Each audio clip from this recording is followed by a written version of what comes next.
Programming की एक basics होती है, मतलब एक तो होता है कि सिंटैक्स पता है कि हाँ ये करते हैं वो करते हैं, लेकिन एक ये भी जानना होता है। जैसे मैंने एक दिन किसी का डाउट देखा था, उसमें लिखा हुआ था कि अगर तीन को कंपेयर करना है, मतलब मान लो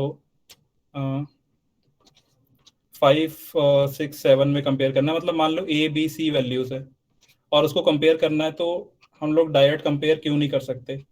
ये सब थोड़े प्रोग्रामिंग लॉजिक वाले में सी जा सकती है, मतलब इसमें अलग अलग चीज़ें इंक्लूडेड होती है कि हम लोग जब भी कंप्यूटर में बात कर रहे हैं तो हम लोग दो चीज़ की बात कर रहे हैं ना, या फिर या तो जीरो होता है या तो वन होता है, हमेशा दो के बीच में कंपैरिजन रहता है इधर वाले में, लेस देन या फिर इक्वल टू। ये सब चीज़ें आगे पढ़ेंगे, लेकिन मैं मतलब मेरा कहने का मतलब था कि प्रोग्रामिंग को दो चीज़ जाती है इसमें, हम लोगों को सोचना किस तरह से है, या फिर मतलब बेसिक्स लेवल पे कितनी कैसे हो रही है प्रोग्रामिंग, और बाकी सिंटैक्स तो होता ही है, तो वो काम करता है। इसीलिए हम लोगों का ये रहेगा, जैसे हम लोगों के कोर्स में ऊप इंक्लूडेड नहीं है, तो ऊप क्योंकि वो वाला है कि हमने सेकंड सेमेस्टर में तो हो ही जाएगा, तो हम लोगों का मेन है कि शुरुआत हो जाए, उसके बाद प्रोग्राम बना रहे हैं पैटर्न लूप्स वाला ये यूज़ करना आता है, तो उसके बाद वो कर सकते हैं।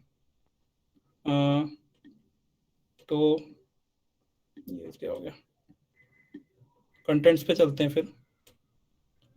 तो हम लोगों का मतलब अभी जो जाएगा, मैं ये अभी बता देता हूँ, जैसे हम लोगों का 10 11 और 12 फरवरी, आज 10 है ना, 3 दिन में डिवाइड करा हुआ है हम लोगों को।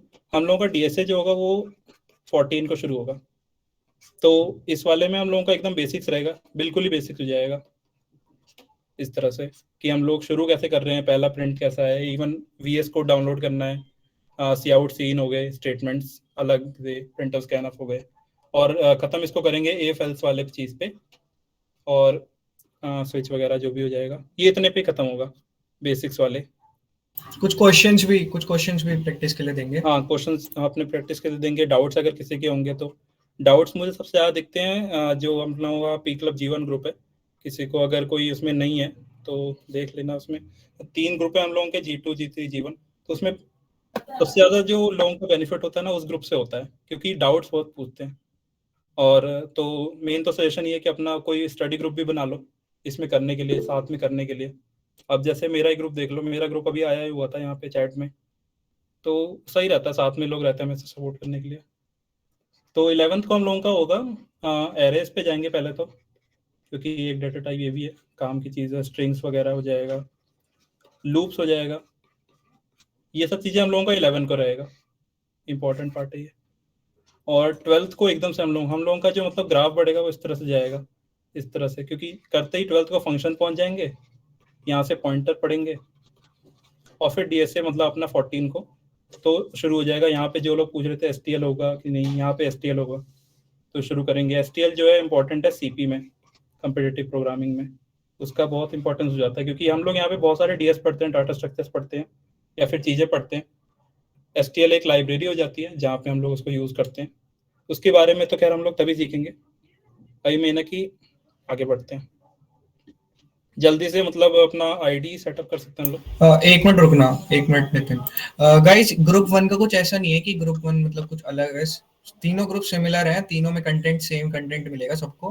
हम्म। बस बेसिकली उसमें रीच ज्यादा है, मतलब उसमें बच्चे डाउट्स वगैरह ज्यादा पूछते हैं, बस वो बोल रहा था नितिन। हाँ सो तो ऐसा कुछ नहीं है कि उसमें कुछ ज्यादा अलग से हो रहा है। हाँ, तो यही है, क्योंकि हम लोगों का ग्रुप अलग अलग बने थे ना, तो उसमें तो पूरा फुल हो रखा है, फिर से G2 है। तो जिसको भी डाउट पूछने अपना ग्रुप में डायरेक्ट डाल दिया करो, और सॉल्व करने वाले बहुत लोग होंगे, कल जैसे क्वेश्चन भेजा था कनिष्ठ ने, वैसे क्वेश्चन आते रहेंगे, तो वो सब हो जाएगा। अभी हम लोग इस पे देखते हैं कि सबसे पहले तो अगर प्रोग्रामिंग करनी है तो किस पे, ये तो मैंने इसलिए डाल दिया क्योंकि मुझे जगह यहाँ पे बस करनी थी, यहाँ पे कुछ होना चाहिए था, लेकिन एक्लिप्स में नहीं। मैंने 3 जगह देखे हैं, ज़्यादातर लोग इधर करते हैं और इधर करते हैं, ऑनलाइन कंपाइलर पे भी करते हैं टीचर हमारे। तो यहाँ पे VS कोड हम लोग करेंगे, यहाँ पे कोड ब्लॉक्स पे भी लोग करते हैं। एक मिनट, नेक्स्ट पे एक बार देखें। लेकिन जरा चैट में ये बताओ कि टर्बो C++ वाले कितने लोग हैं, हैंड से रेस करो।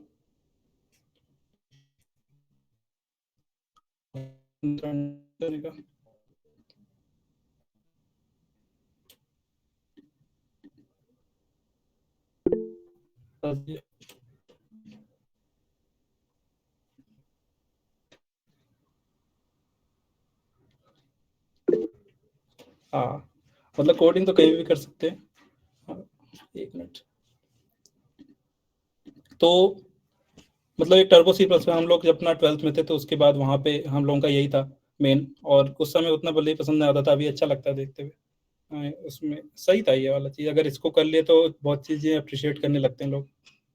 ये मैंने इसलिए लगाया था, जैसे कुछ ये सब मैंने प्रोजेक्ट्स ऐसे ही बनाए थे इसमें, कि टर्बो सी प्लस प्लस में सबसे बड़ा अच्छा चीज़ क्या था ना, उसमें ग्राफिक्स डॉट एच की फाइल थी, और जो बाद में हम लोगों को निकाल देते उसके बाद से मैंने देखा नहीं मतलब कि ये अब वापस आती है कि नहीं।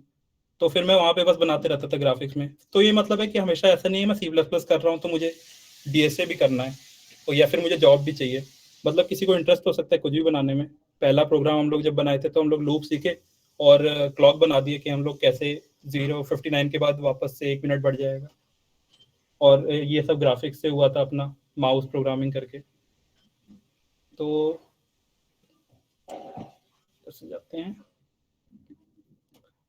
विजुअल स्टूडियो कोड लेंगे हम लोग। और तो यहाँ पे मतलब मैं मैक पे अभी बताऊंगा क्योंकि मैक ही है अपना। इस पे मतलब मैं पूछ रहा था कनिष्ठ से, लोगों को इस पे दिक्कत हो सकती है कभी कभी। मेन है कि सबसे पहले इसका ऐसे तो है तो आसान step, visual studio code download वाला। तो डाउनलोड वीएस, यहाँ पे चले जाओगे। इसके बाद यहाँ पे जो है, अगर एप्पल पे हो तो यहाँ पे दो ऑप्शन होंगे, इंटेल चिप एप्पल सिलिकॉन। जिन लोगों ने M1 वाला लिया होगा एप्पल सिलिकॉन कर लेना, और इंटेल वाले। और विंडोज वालों का तो अपना 64 बिट यहाँ पे है ही अपना जिप फाइल जो भी है। और तो उसके बाद से फिर मतलब एक बार डाउनलोड हो गया तो नॉर्मल अपना जिप फाइल आ जाएगा। जिप फाइल को डबल क्लिक करते ही वो अपना खुल जाता है, मतलब उसको ज़्यादा कुछ करने की जरूरत नहीं होती। तो ये आते ही यहाँ पे विजुअल स्टूडियो कोड बाहर निकल के आ जाएगा। इसके बाद डायरेक्ट इसको खोल देना है। और ये शायद अभी पूछेगा नहीं, पूछेगा नहीं, मेरा खुल गया डायरेक्ट ही। तो इसके बाद एक बस भी वार्निंग आती है ओपन वाली, कि हाँ इस वाले में बोलता रहता है कि हाँ चेक कर लिया। तो कभी कभी वैसे हो जाते हैं जहाँ पे एक ड्रैग वाला होता है। ड्रैग वाला और आसान होता है कि एप्लीकेशन मतलब मैक में होते हैं कि एक बार ड्रैग करके एप्लीकेशन इधर डाल दिए। तो वो वो तो और आसान है, मतलब उसमें अगर कभी कन्फ्यूजन हो तो ज़्यादा कुछ इसमें होता नहीं है।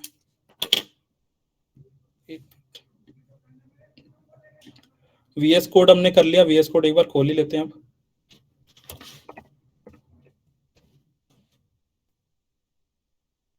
तो वीएस कोड हमने कर लिया, तो इसमें मतलब जो भी अगर कोई पहली बार कर रहा है तो यहाँ पे अपना पहले तो ये वाला इसका इंटरफेस ये है कि आपने कोई भी क्लब ये फोल्डर बना लिया। मतलब मान लो यहाँ पे आप जाके मैं यहाँ से अपना फोल्डर खोल सकता हूँ। मैंने कोई भी फोल्डर बना रखा है, फोल्डर मेरे यहाँ पे मैंने जैसे अपने वर्क फोल्डर बना रखे हैं, डीएसए अलग है तो उसके वो फोल्डर है, मैं तो ये वीएस कोड में जाके एक्सेस कर सकता हूँ। तो फिर मेरा एक यहाँ पे जैसे ही मैंने पी क्लग का फोल्डर खोल लिया, उसके बाद से मेरा ये है न्यू फाइल।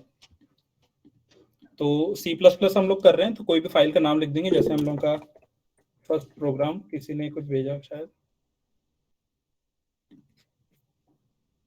मैं देख लूंगा नितिन, तुम ठीक है। कंटिन्यू रखो।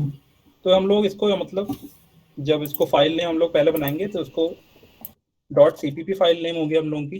तो ये पहचान लेगा इसके। मेरा टॉपिक जो था वो था एक्सटेंशन का। तो मतलब एक एक्सटेंशन जो हम लोग सब लोग डालते हैं वो तो मेन कोड रनर वाला होता ही है। कोड रनर ये वाला, ये ये जो यहाँ पे रन बटन है ये वैसे नहीं आता, मतलब प्रेजेंट रहता। तो एक कोड रनर एक्सटेंशन है जो कि डाल देता है, और शायद मैंने इंटेलिजेंस वगैरह भी डाउनलोड कर रखा होगा।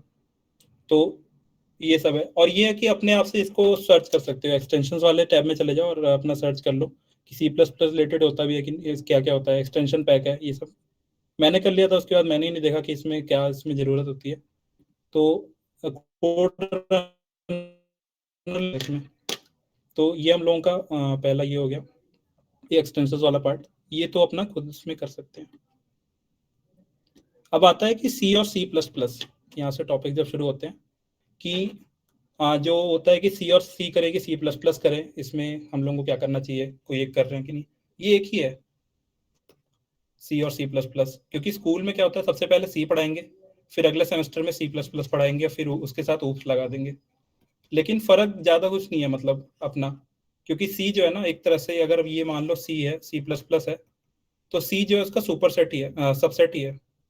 लेकिन हल्का सा मतलब बाहर लाई करता है, पूरा का पूरा सबसेट भी नहीं है, लेकिन एक तरह से उसमें ही है। तो अगर आप सी प्लस प्लस के प्रोग्राम में कोई भी सी चला रहे हो, जो भी चीज सी लिख रहे हो, तो उसमें कोई भी वो नहीं आएगा। आपने डॉट सीपीपी फाइल बना ली और उसमें आप कोई भी फंक्शन लिख दो, ठीक रहेगा उसमें, कुछ एक्सेप्शन छोड़ के। इनपुट आउटपुट की स्टेटमेंट्स हो गई कि स्कैनर जैसे इसमें यूज होता है, इसमें mostly C out C in use होता है, सी प्लस प्लस में लाया गया। ऑब्जेक्ट ओरिएंटेड प्रोग्रामिंग, ये सबसे बड़ा तो यही चीज है ना कि सी प्लस प्लस में हम लोगों को क्यों करना है, क्योंकि सी जो हम लोगों की लैंग्वेज है वो प्रोसीजरल बेस्ड है, मतलब उसमें अलग अलग फंक्शंस पे काम से होता है इस तरह से। और जो ये हम लोगों की सी प्लस प्लस है, ये ऑब्जेक्ट वाली है कि हम लोगों के ऑब्जेक्ट्स इसमें होते हैं, जहाँ पे फंक्शंस और जो डाटा होता है एक साथ ग्रुप्ड होता है, जिसमें अलग अलग अपना, तो वो हम लोगों का ऊप वाले में आ जाएगा। और उसके बाद डायनेमिक मेमोरी एलोकेशंस में फंक्शंस में अलग अलग हो जाता है। जैसे सी में अगर आप देखोगे तो मैलॉक कैलॉक दिखेगा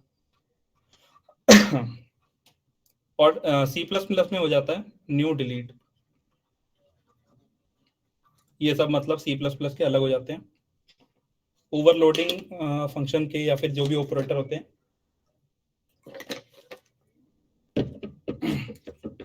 ओवरलोडिंग वाला भी हम लोग आगे करेंगे। ओवरलोडिंग बेसिकली होता है कि जैसे ऑपरेटर ओवरलोडिंग, फंक्शन ओवरलोडिंग होते हैं।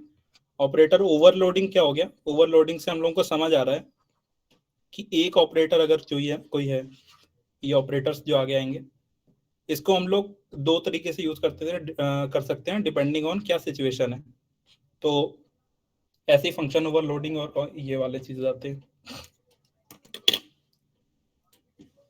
अभी भी हम लोग तो ये सी प्लस प्लस और सी में है, तो हम लोग क्या करेंगे, जैसे अभी हम लोग आगे बढ़ेंगे तो उसमें हम लोग दोनों में करके दिखाएंगे कि हाँ अगर प्रिंट एफ अगर कर रहे हैं तो हाँ, नहीं तो सी आउट भी कर सकते हैं। लेकिन बाकी जो चीजें होती हैं जो हम लोग इंट अरे वगैरह करते हैं, इसमें डिफरेंस नहीं आता उतना। और सी भी अपडेटेड है, मतलब मैं पहले होता था कि एक साथ वैल्यू को इनिशलाइज करने वाला सबसे ऊपर, वैसा वाला अब शायद नहीं होता। तो पहला प्रोग्राम बॉयलर प्लॉट के एक्सटेंशन दिखा देना नितिन। क्या, बॉयलर प्लेट के एक्सटेंशन सी प्लस प्लस के। ओके, अरे वो जैसे पूरा का पूरा बॉयलर प्लेट आ जाती है ना, इंक्लूड मतलब कोड लिखना नहीं पड़ता ना बेसिक सी प्लस प्लस वाला। अच्छा वो चलो मैं दिखा दूंगा बॉयलर अभी। वाला, हम्म। हाँ वो वाला कराते हैं अभी। तो हम लोगों का पहला प्रोग्राम, मतलब इसमें मेन हम लोगों का क्या क्या होता है, इसमें फर्स्ट प्रोग्राम से ज्यादा होगा कि जो चीजें हम लोग लगा रहे हैं उसका काम क्या है, मतलब। तो मेन है कि अगर हम लोग कोई भी अगर कोई सी प्लस प्लस का प्रोग्राम मान लें, तो वो फंक्शंस पे चलता है बेसिकली। हम लोगों को फंक्शंस, हम लोग मैथ पढ़ते हैं तो हम लोगों को पता ही है, कोई भी एफ एक्स होता है इज इक्वल टू समथिंग होता है, तो हमने उसमें एक्स डाला और उसने कुछ ना कुछ हम लोगों को रिटर्न करा। तो बेसिकली यहाँ पे फंक्शन होता है कि हम लोग किसी फंक्शन को कॉल करते हैं, फिर कोई फंक्शन है मान लो, फंक्शन बेसिकली इसी तरह दिखाते हैं सी प्लस प्लस में भी, नाम हो गया, ये हो गया, ये हम लोग कॉल कर रहे हैं उसे यहाँ पे, और कुछ काम होता है उसका। तो उसमें हम लोग जैसे कोई भी वैल्यू भेजेंगे, और जरूरी नहीं है यहाँ पे वैल्यू भेजेंगे, फंक्शन को सिर्फ सीधा कॉल भी कर देंगे तब भी चलेगा, मतलब यहाँ पे काम जो होता है, फिर वो अपना एक काम करेगा, उसका काम खत्म हो जाएगा। तो ये हम लोगों का फंक्शन होता है, हम लोग का सी प्लस प्लस का फंक्शन पे ही काम करता है।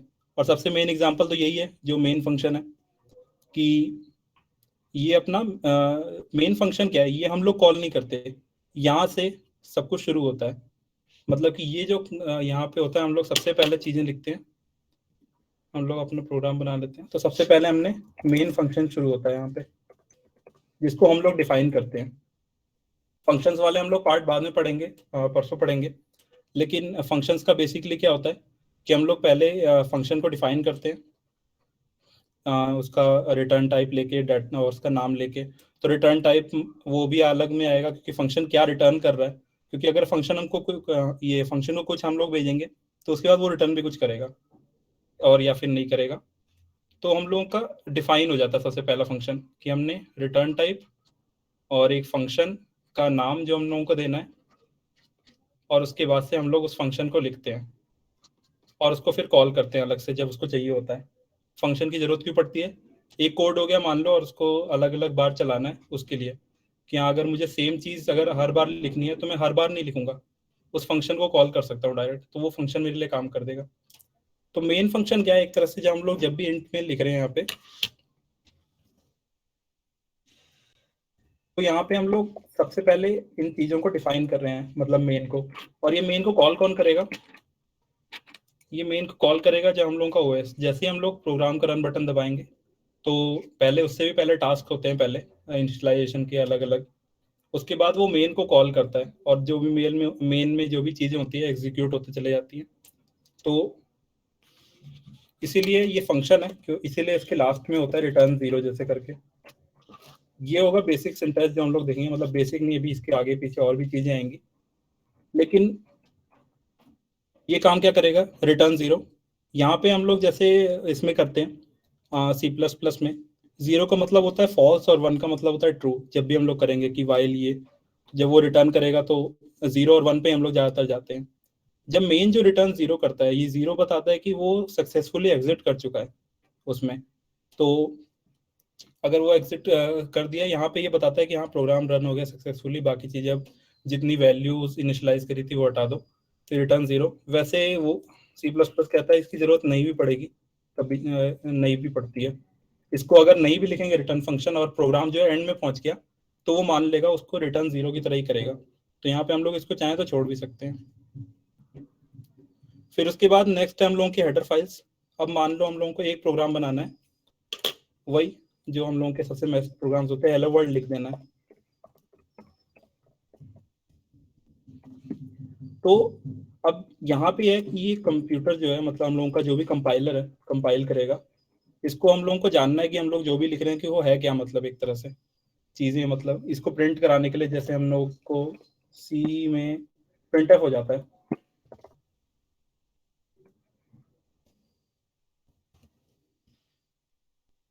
अब यहाँ पे ये एरर दे रहा है, इसको ये नहीं पता कि ये है क्या।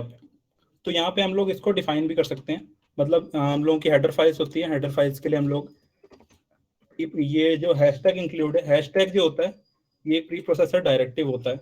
ये हैशटैग के बारे में अगर मैं बताऊं अलग से, तो ये जो प्री प्रोसेसर डायरेक्टिव होता है,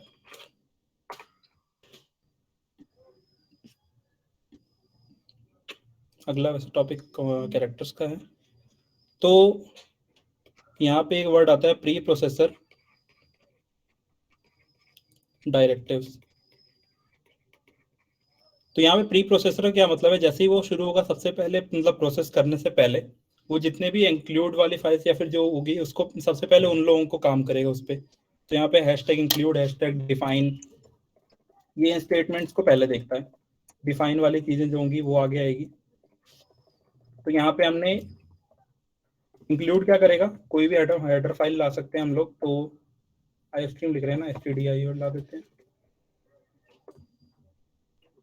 तो अब ये क्या करेगा, हमने इंक्लूड की हेडर फाइल यहाँ पे कर ली। तो ये इंक्लूड क्या बताता है, किसी फाइल को हमने इसके ब्रेसेस के अंदर अगर डाल देंगे तो ये stdio.h, ये क्या है stdio, स्टैंडर्ड इनपुट आउटपुट।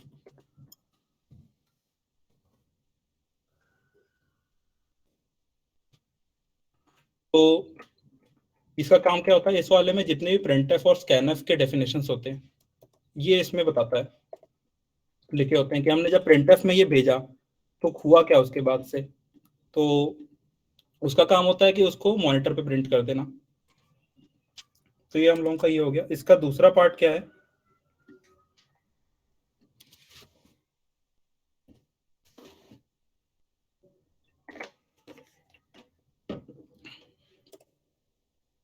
अब इसमें हम लोग बढ़ते हैं C++ वाले पॉइंट पे कि इसमें C++ का ऑल्टरनेटिव क्या होता है। अभी तक सब लोग पढ़ रहे हैं कि हम लोग सी में क्या हम लोग करते हैं, प्रिंटफ करते हैं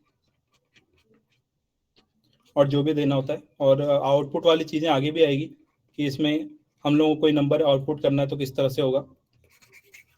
लेकिन हम लोग C++ वाला उसमें पार्ट जो होगा वो कैसे होगा कि C++ में जो अगर आउटपुट स्टेटमेंट जो होती है वो सी आउट होती है, सी आउट।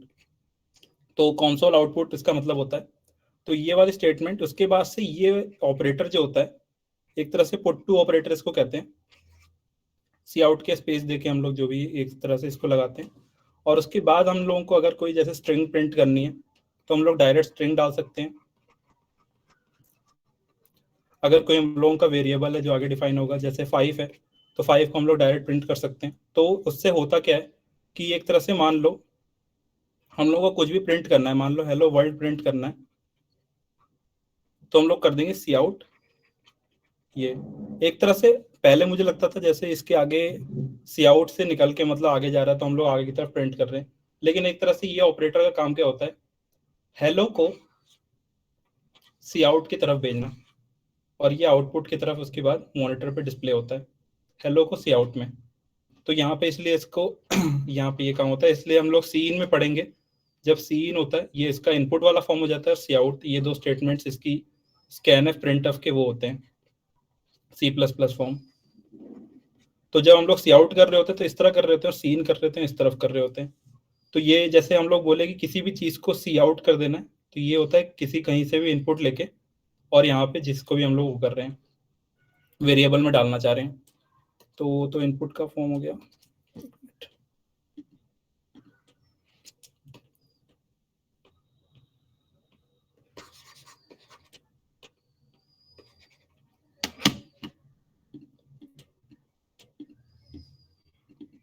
चल क्यों नहीं रही है,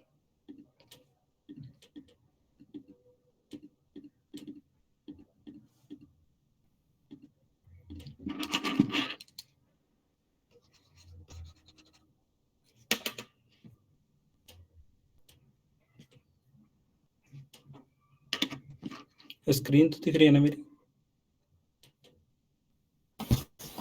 हाँ विजिबल है।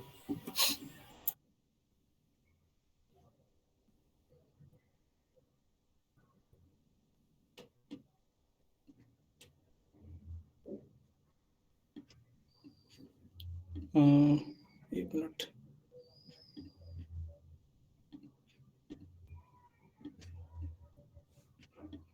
अरे यार तुम लोड होने में टाइम लगा रहे हो।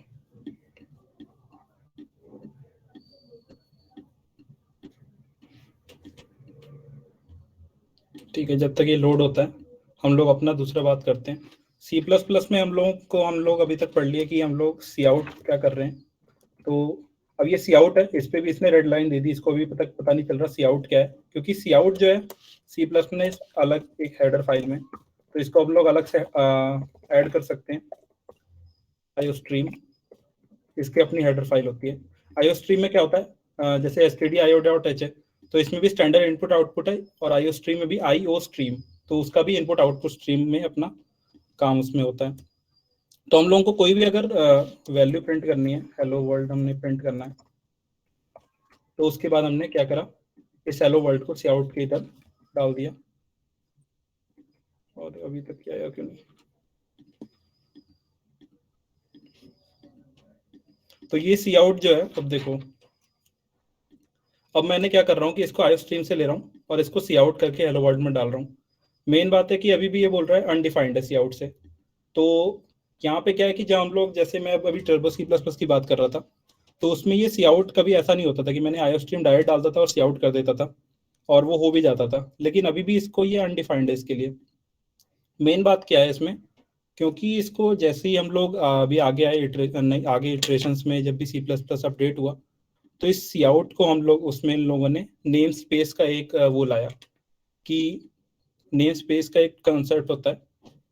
बेसिकली क्या होता है कि उन लोगों का है कि जैसे उन लोगों को सी प्लस प्लस में बहुत सारे फंक्शंस बनाते हैं, सी प्लस में अलग अलग फंक्शन है, सॉर्ट हो जाता है, स्वैप हो गया, और फिर सी आउट सी इन सब के काम होते हैं। लेकिन अगर ये सारे फंक्शंस मतलब बना दिया और हम लोग अपना फिर चलाएंगे, हम लोगों को अपना सॉर्ट बनाना है या फिर कुछ भी लगाना है, तो मतलब नाम जो होते हैं ना, वो कॉन्फ्लिक्ट कर सकते हैं। एक एग्जांपल मान लो, जैसे क्लास में अगर दो लोग हैं या फिर दो लोग हैं, जैसे मान लो राहुल के नाम से हैं, तो अगर दो अलग अलग सेक्शन में है तो हम लोग उनको रिफर करते हैं कि हाँ उस सेक्शन का राहुल है और उस सेक्शन का राहुल है, अलग अलग नाम से रिफर करते हैं। तो यहाँ पे ये नेम स्पेस का कॉन्सेप्ट आता है कि हम लोग दो नेम स्पेस में चीजें लिख सकते हैं। यहाँ पे एक, यहाँ पे अगर यहाँ पे कुछ लिख देंगे, अगर ये नेम स्पेस, और एक दूसरा नेम स्पेस बना सकते हैं इसमें हम लोग, और यहाँ पे, तो अगर हमने दो नेम स्पेस लिख दी, ये वाला जरूरी नहीं डेफिनेशन ऐसे ही हो, लेकिन हमने दो नेम स्पेस बना दिए अलग अलग नाम से, तो ये दो क्लास हो गई लेकिन नेम सेम है। तो अब जब हम इसको कॉल करेंगे तो हम लोग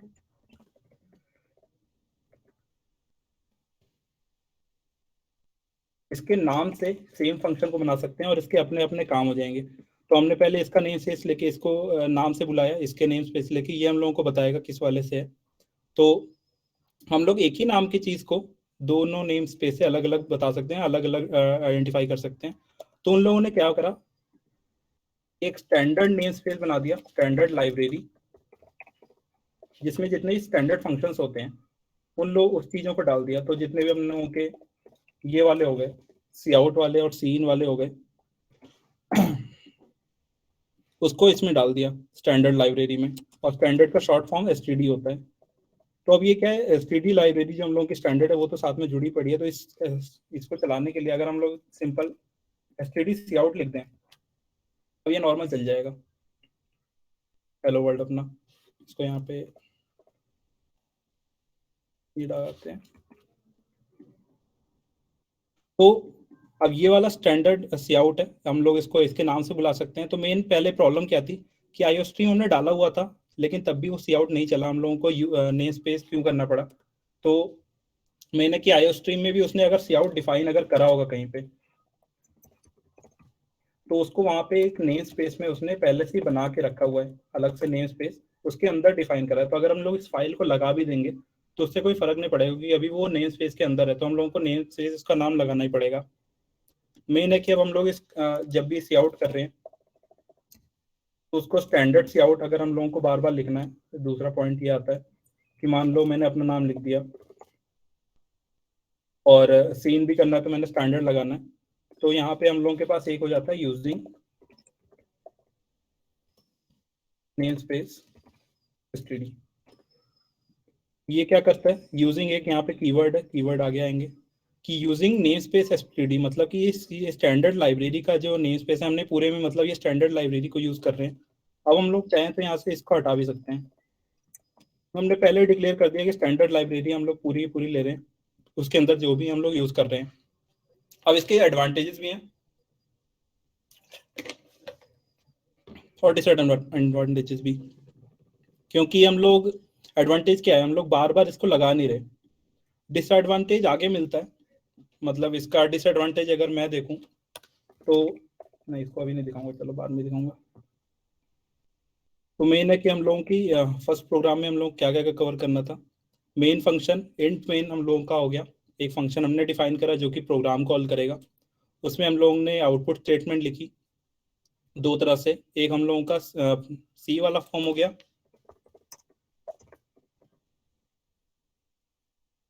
क्या ये बिना इसके चल पाएगा, तो ये प्रिंटफ हम लोगों का, दोनों चीज हम लोगों की डॉट सीपीपी फाइल में ही चल रही है। तो ये प्रिंटफ हम लोगों का स्टेट में फंक्शन हो गया एक, और ये भी देखो एक फंक्शन ही है अगर ब्रैकेट के साथ देखो, और इसके अंदर हम लोग कुछ भेज रहे हैं क्या करने के लिए, प्रिंट करने के लिए इसको। तो इस तरह से हम लोग इसको देखेंगे, और ये बाकी हम लोग सी आउट का चीज जो है इसमें भेज रहे हैं। तो यूजिंग नेम स्पेस और हेडर फाइल्स का अपना जितना कॉन्सेप्ट तो थोड़ा बहुत हो गया। इसके आगे अभी तो कैरेक्टर्स हैं हम लोगों के, वो कनिष्क का भी पढ़ाएगा थोड़ा आगे। मैं इसके आगे एक ऐड करना चाहता हूँ कि कुछ कुछ चीजें हैं ना, जैसे आप ये वीएस कोड पे कर रहे हो तो कोई कोई सेटिंग्स है जो कि ऑन करना बहुत जरूरी होता है। मतलब जरूरी नहीं होता है, अगर काम करने में बड़ा हेल्पफुल करता है, जैसे हेल्प करता है। अगर मैंने सी आउट ये लिख दिया और अगर मैं इसको सेव करना भूल गया, तो इसमें बहुत लोग होंगे यहाँ पे, बहुत लोग होंगे यहाँ पे जिसने प्रोग्राम सेव नहीं करा होगा, और सबने चलाएंगे और यहाँ पे आ जाएगा undefined reference to WinMain आ जाता है, कभी कभी प्रोग्राम नहीं चलता है, या फिर कभी कभी हमने कर दिया तो कुछ आता ही नहीं है। तो एक मेन है कि जब भी करना है तो हम लोगों को प्रोग्राम सेव जरूर करना है, फाइल सेव, ये कंट्रोल एस कमांड एस जो भी है, हमेशा रन करने से पहले सेव जरूर कर देना है अपने प्रोग्राम को, ताकि उसको पता रहे कि हाँ सेव चेंजेस हो जाए तभी उस कोड पे चलाएगा, नहीं तो वो प्रीवियसली वो उस कोड पे चलाएगा, या फिर अगर पहला प्रोग्राम बना ले तो उसको तो कुछ भी नहीं मिलेगा। तो इसके लिए एक सेटिंग भी कर सकते हो, सेटिंग्स में अगर मुझे जानना है तो मेरे लिए कमांड कॉमा है। तो एक तो अपना ऑटो सेव होता है, यहाँ पे अपना एक ऑटो सेव सर्च कर लो। मेन है कि यहाँ पे एक मैंने ऑटो सेव कर रखा है कि विंडो चेंज करते ही और अपने आप सेव हो जाएगा। अभी देखना अगर मैंने यहाँ पे कुछ भी करता हूँ, यहाँ पे अनसेव्ड है और फिर मैं जैसे इधर गया तो ये अपना सेव हुआ पड़ा है, तो जैसे ही विंडो चेंज होगी तो अपना ही सेव हो चुका होगा। दूसरी एक सेटिंग कर लो, अपनी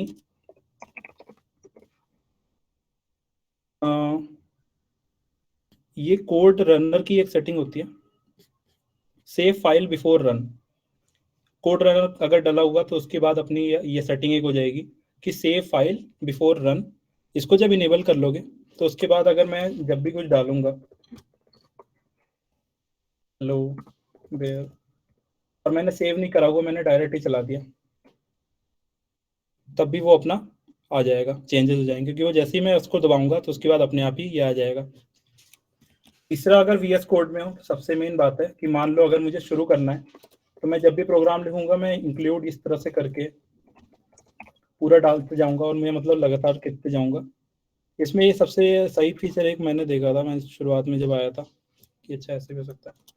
मैं एक न्यू अगर बना लूँ फाइल डॉट cpp और मुझे शुरू करना है तो मैं यहाँ पे एक स्निपेट्स वाला चीज़ होता है कि अगर मुझे प्रोग्राम लिखना है और मुझे बेसिक शुरुआत में हमेशा लिखना है, मैंने स्टार्ट जैसे ही करा तो एक स्टार्ट आया, जैसे ही मैं अपना स्टार्ट लिखूंगा तो ये स्टार्टिंग कोड आया और जैसे मैंने इंटर करा ये मेरा पहले से ही बना हुआ आ गया।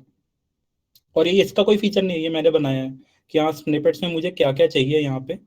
तो ये वीएस कोड का होता है स्निपेट्स का फीचर कि कितना कोड मुझे अपना रखना है मतलब। तो अगर इसको अगर मुझे डालना है खुद का, अगर स्निपेट बनाना है तो मेन है कि मैं अगर एक फाइल खोलूंगा, यहाँ पे मेरे प्रेफरेंसेस में जाओगे, यूजर स्निपेट्स मिलेगा, विंडोज में भी प्रेफरेंसेस में जाके कहाँ पे आता है वो देखना होगा एक बार। तो यूजर स्निपेट्स का ऑप्शन आता है, तो जैसे मैंने जेसन फाइल ही खोल दी, अब यहाँ पे मैंने एक स्निपेट ये डाल रखा है फॉर लूप का, यहाँ पे करके ये जितना भी सिंटैक्स है शुरुआत में मुझे समझ नहीं आया था, मतलब समझ तो अभी भी नहीं आता ज़्यादा, तो कहीं ना कहीं गलती हो जाती है। तो यहाँ पे ये सेटिंग डालने से, जैसे इसमें एग्जांपल भी है कि हम लोग यहाँ पे अपने स्निपेट्स डाल सकते हैं किस तरह से हम लोगों को चाहिए, क्या लिखने पे आएगा। कि जैसे मतलब यहाँ पे प्रीफिक्स फॉर है तो अगर मैं फॉर डालूंगा तो ये बॉडी मेरी यहाँ पे लिखी हुई आ जाएगी, फॉर डालती ये वाला तो मैंने लिख रखा है ये पहले से ही आ गया, एंड डिफाइंड नहीं है इसलिए। तो अगर स्निपेट्स डालने हैं आप लोगों को तो मेन है कि इसके लिए स्निपेट जनरेटर और सर्च अगर करो। स्निपेट्स हार्ड लग रहा है ना तुम्हें, तो एक काम भी कर सकते हो, एक एक्सटेंशन आती है code CPP boiler plate code, तो हम्म। उसे डाउनलोड कर लेना, उससे भी हो जाएगा। बस आईओ टाइप करना और तुम्हारा पूरा का पूरा कोड आ जाएगा अच्छा, बेसिक। मैंने वो वाला नहीं करा था, मैंने कभी देखा था बॉयलर प्लेट वाला, एक बार देखूंगा मैंने इस बाय बार। चांस किसी को हार्ड लगे तो उसे भी कर सकते हो। तो अब मैंने कि जैसे ये स्निपेट्स हो गए तो हम लोगों के लिए ये समझना अगर मुश्किल है तो हम लोग स्निपेट जनरेटर पे आके सीधा लिख सकते हैं, डिस्क्रिप्शन में मान लो दिया मैंने कि डिस्क्रिप्शन में तो कुछ भी लिख सकते हैं, सी आउट भी लिख सकते हैं। ये वाला मेन चीज़ है कि हम लोग क्या प्रिंट करेंगे जिससे आएगा। तो मान लो मैंने डाल दिया कि प्रिंट, अगर मैं लिखूंगा, प्रिंट नहीं करता हूँ, मैं लिख देता हूँ कि कुछ भी कर सकता हूँ, हेलो ही लिख देते हैं। और यहाँ पे मैं अपना पूरा वो लिख देता हूँ कि मुझे ये हेलो लिखने पे आना चाहिए। तो मैं यहाँ पे लिख दूंगा सी आउट हेलो, या और सी आउट अनदर हेलो, मतलब जो भी जिसको जो भी लिखना हो यहाँ पे लिख सकता है। और उसके बाद इसका जो करस्पॉन्डिंग ये टेक्स्ट है यहाँ पे बनता जाएगा, और यहाँ पे मैंने उसको कॉपी करके सीधा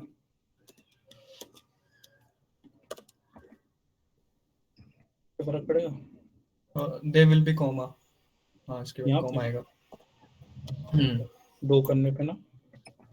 तो अब यहाँ पे क्या होगा, जब भी मैं फाइल में जाऊंगा, मान लो मुझे हेलो चाहिए, तो हेलो डालते ही इंटर करते ही वो अपना पहले ही ऑप्शन दे देगा मुझे कि अगर मेरे पास स्निपेट्स अवेलेबल होंगे तो वो अपने आप डाल देगा।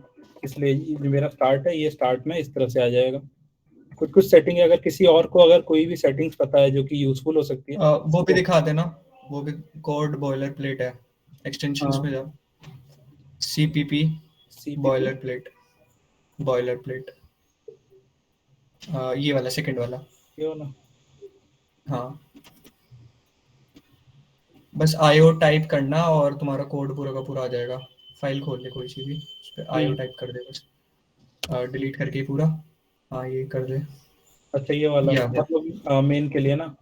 हाँ, तो अगर शुरुआत का जैसे अपना इसने बॉयलर प्लेट से करने से जितना भी अपना मेन हम लोगों को जरूरत पड़ती है ज़्यादातर वो हम लोग अपना कर सकते हैं। अभी तो आगे टाइप डेफ और डिफाइन वाले फंक्शंस आएंगे जो कि और छोटा कर देते हैं काम लोग करना, लेकिन हम लोग उसको अभी देखेंगे नहीं, जरूरत नहीं उतनी।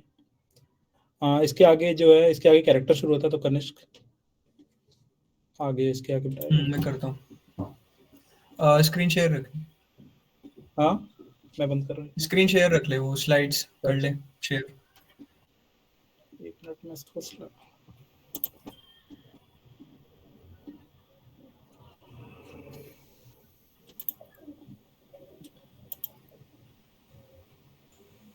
अभी तक कोई डाउट्स है किसी के? What is snippet? Snippet basically इसलिए यूज किया जाता है, लाइक तुम्हारा कोई शॉर्ट, मतलब तुम्हारा कोई कोड है पर्टिकुलर और तुम्हें वो बार बार यूज करना पड़ रहा है, तो बेसिकली एक छोटे से वर्ड से वो कोड दोबारा दोबारा रिपीट हो जाए, तो इसलिए स्निपेट यूज करते हैं।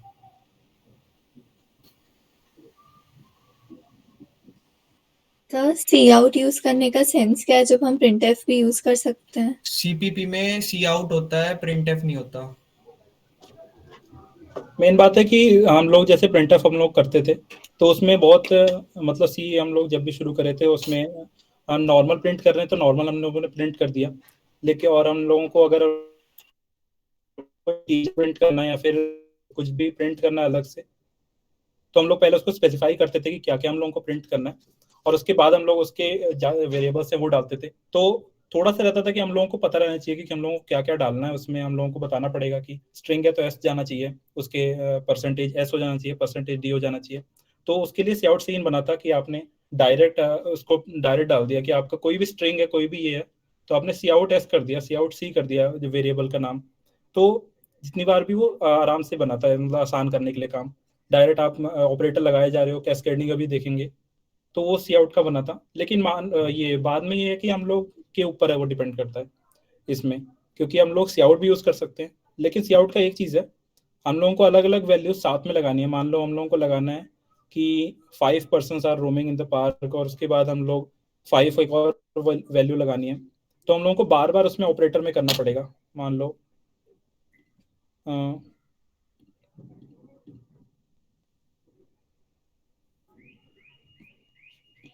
ये वाला अगर हो जाता है, अगर मुझे 4 चीजें चाहिए कि सी आउट 5 पर्सन, फिर उसके बाद से एक और बार 5 कर देना है, फिर ये, तो अब ये कैस्केडिंग वाला हो गया कि अगर मुझे अलग अलग चीज़ों को प्रिंट करना है, ये सारे रिलेटेड नहीं है, तो अलग अलग प्रिंट करने के लिए या तो मैं ऐसे कर सकता हूँ, या तो मैं एक एक बार सी आउट करूंगा। तो इसको हम लोग अगर मल्टीपल सी आउट एक साथ करने, तो हम लोग इसको ऑपरेटर्स को साथ साथ भी लगा सकते हैं कि 5 ये, लेकिन हम लोग अगर प्रिंटफ यूज करेंगे तो यहाँ पे डायरेक्ट हम लोग बता सकते हैं, जैसे ये परसेंटेज डी आ गया आपका, उसके बाद से एक और परसेंटेज डी आ गया, तो ये वाला शॉर्टन कर देता है। तो बेसिकली मेरा कहने का मतलब है कि इसमें दोनों वर्क कर सकते हैं, कि प्रिंटफ आपको जहाँ लगाना है वो कहाँ, कहीं कहीं प्रिंटफ ज़्यादा सही पड़ता है, कहीं कहीं सी आउट ज़्यादा सही पड़ता है। और जब कम्पिटेटिव प्रोग्रामिंग में हम लोग आएंगे, तो उसमें आता है कि सी आउट अगर नॉर्मल हम लोग लिख रहे हैं तो वो प्रिंटफ जो होता है उससे ज़्यादा फास्ट होता है। तो कम्पिटेटिव प्रोग्रामिंग में लोग प्रीफर करते हैं कि ये प्रिंटफ ही करेंगे, ये स्कैनफ ही करेंगे, लेकिन ये दोनों बेसिक्स होते हैं, तो उसको ईज करने के लिए लाया गया था। बाकी तो मर्जी है। Thank Nitin, you. Slide share कर हेलो दे। हाँ या सर, सी आउट कौन यस सा यस, फास्ट बताया आपने, सी आउट या प्रिंटर? प्रिंटफ वाला, प्रिंटफ का स्कैनर। प्रिंटर फास्ट है? हाँ, क्योंकि जब ओके। कम्पिटेटिव प्रोग्रामिंग और में सर करेंगे ये तो जैसे, हम्म, हाँ जी हाँ जी, बोलो। सर आईओ स्ट्रीम वाले की वो एक्सटेंशन क्या है? जैसे stdio.h है, तो हाँ, इसकी आईओ स्ट्रीम की क्या एक्सटेंशन है, आईओ स्ट्रीम में direct file IO extension? Stream, इसके नाम जो है आईओ स्ट्रीम बस लिख दोगे। और क्योंकि अब क्योंकि ये इसमें आ गए हम लोग सी प्लस प्लस, अब जब आगे अपडेट करा था तो डॉट एच लगाने का भी वो उसमें सेंस ज़्यादा, मतलब उसको हटा दिया था, तो हम लोग डायरेक्ट आईओ स्ट्रीम हम लोग इंक्लूड कर देंगे, तो आ जाएगा उसमें। Okay sir. सर वैसे एक्सटेंशन डॉट एच ही है उसकी भी बैकग्राउंड में, है ना? हाँ बिल्कुल, ये हेडर फाइल ही है एक अपनी ओके। डॉट एच वाली। Okay sir, okay sir.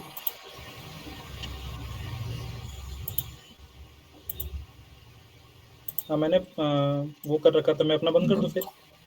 रुक मैं ही कर लेता हूँ, 1 मिनट रुक जाओ बस, मैं दूसरी स्क्रीन शेयर करता हूँ।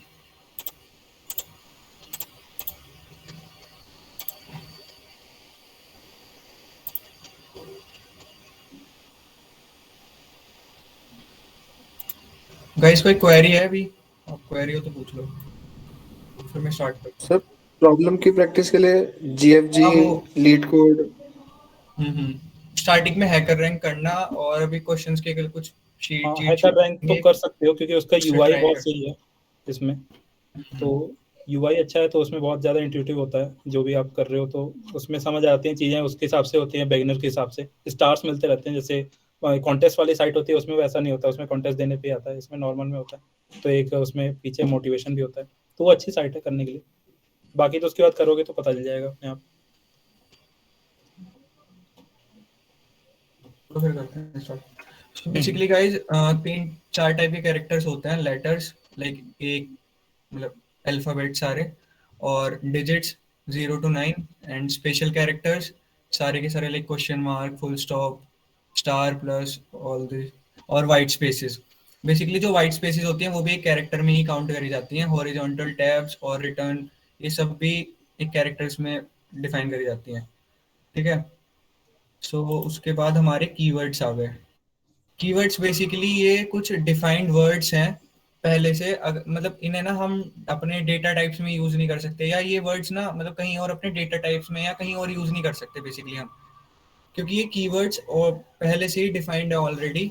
तो इन्हें हम कहीं और यूज करेंगे तो वो प्रोग्राम जो हमारा कंपाइलर होगा वो समझेगा कि ये वही वाले कीवर्ड्स हैं, और उसका जो वहाँ पे मीनिंग होगा वो वहीं पे एक्सप्लेन करना, वहीं पे उसे यूज करना स्टार्ट कर देगा। ओके, और अराउंड ये सारे के सारे कीवर्ड्स हैं, ये आपको शेयर कर देंगे बाद में। उसके बाद मैं डेटा टाइप से स्टार्ट करता हूँ, ठीक है नितिन, ऊपर का कवर कर लेना।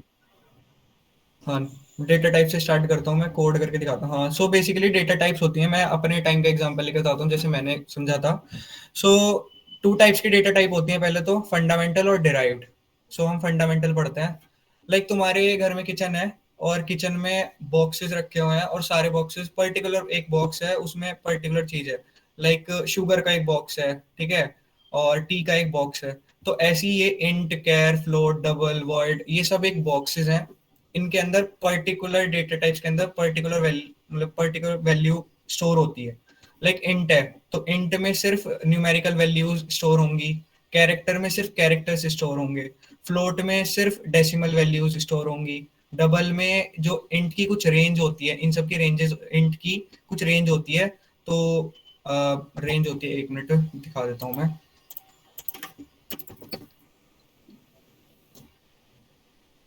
इन डेटा टाइप की रेंज ये होती है, इतने से इतने, माइनस से इतने, प्लस। उसके बाद इसके बाद इससे बड़ा नंबर लोगे तो वो इंट में स्टोर नहीं कर पाओगे, इसलिए डबल डेटा टाइप होती है। तो इससे बड़ा नंबर डबल डेटा टाइप में स्टोर हो सकता है, और वॉइड भी एक डेटा टाइप, नल डेटा टाइप। सो कोड करके मैं दिखाता हूँ। तो जैसे नितिन ने दिखाया था, आईओ टाइप करके ये बॉयलर प्लेट करके आ गया। सो डेटा टाइप ये हमारा बेसिकली कोड हो गया है। प्री प्रोसेसर से हमने पहले अपना हेडर फाइल स्टोर, अपने हेडर फाइल लिया है, फिर यूजिंग नेम स्पेस std, और फिर इंट मेन। यहाँ पे मेन फंक्शन ये होता है कि अपना मतलब कंपाइलर को पता चल गया कि यहाँ से तुम्हारा मेन प्रोग्राम स्टार्ट है, तो वो यहाँ से रीड करना स्टार्ट कर देगा, ठीक है। तो हम लोग डेटा टाइप यूज करते हैं। सो इंट, पहले हम डेटा टाइप का वो डालेंगे, इंट कौन से डेटा टाइप डाल रहे हैं। फिर उसके बाद लाइक एक वेरिएबल लेंगे, ए वेरिएबल लिया और इसको वैल्यू तनिष्क असाइन कर थोड़ा दी जूम एक। कर देना। ओके, आई गेस मेरा काम नहीं कर रहा इसमें, 1 मिनट रुकना यार।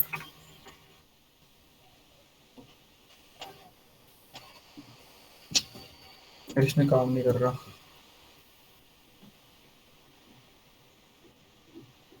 मेरे को लिनक्स में पता नहीं कैसे होता है।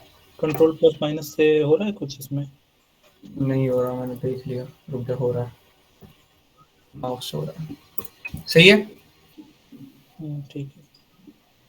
ओके, सो हमने ये वेरिएबल इंट डेटा टाइप में ए को स्टोर कर दी, ए को 1 की वैल्यू स्टोर कर दी, ठीक है।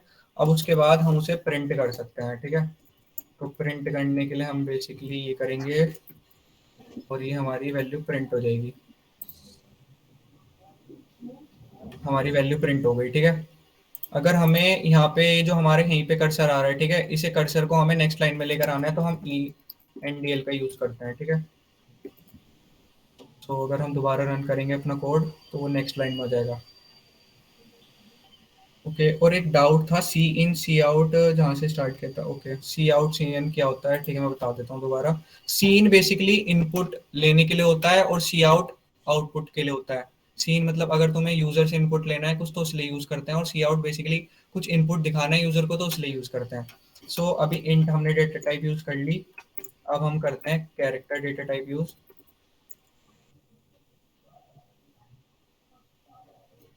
ठीक है, कैरेक्टर लेते हैं बी, उसमें वैल्यू स्टोर करते हैं, वैल्यू स्टोर करते हैं सी की।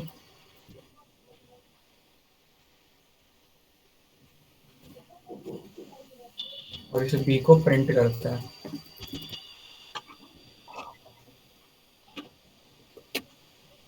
तो हो गई प्रिंट, ठीक है। इसके बाद ऐसी बिल्कुल सिमिलर फ्लोट होती है, फ्लोट भी बिल्कुल सिमिलर ऐसी होता है।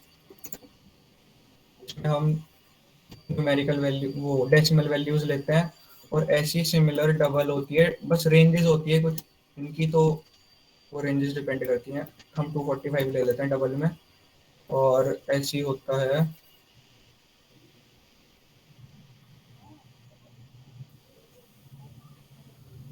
डबल डेटा टाइप नहीं होती। और उसके बाद क्या था, एक डबल मिनट। आगे वो वेरिएबल नेम एक बार लगा दूँ, हाँ हाँ, वेरिएबल नेम। और हाँ डबल, बस लास्ट डबल है।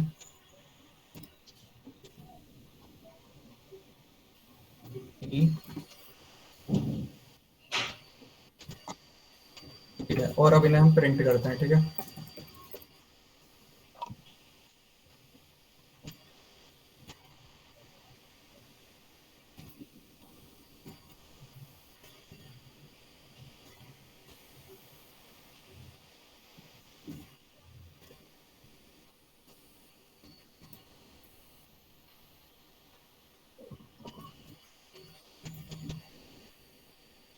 हमारी सारी की सारी वैल्यूज प्रिंट हो गई। लाइक हमने बी प्रिंट करा, बी हमारा कैरेक्टर था तो सी आ गया प्रिंट होके। सी हमने फिर ए प्रिंट करा, ए इंट था तो 1 आ गया प्रिंट होके। उसके बाद सी था, सी हमारा फ्लोट वैल्यू थी तो फ्लोट वैल्यू प्रिंट होके आ गई। उसके बाद ई था, वो 245 प्रिंट होके आ गया डबल।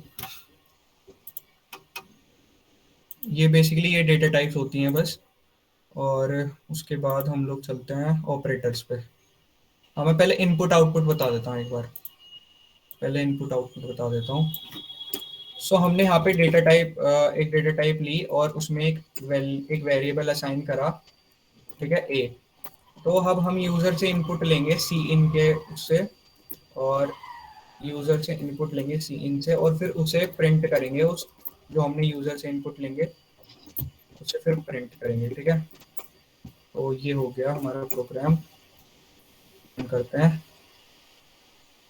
उसके बाद हमने यूजर से इनपुट लिया 5 और वो 5 प्रिंट करके दे रहा है, ठीक है। अब हमें कुछ अच्छे से, मतलब ये हमें शो नहीं हो रहा कि हमें मैं एक बार अच्छे से कोड में करके दिखा देता हूँ। कोड्स में enter input number, enter number,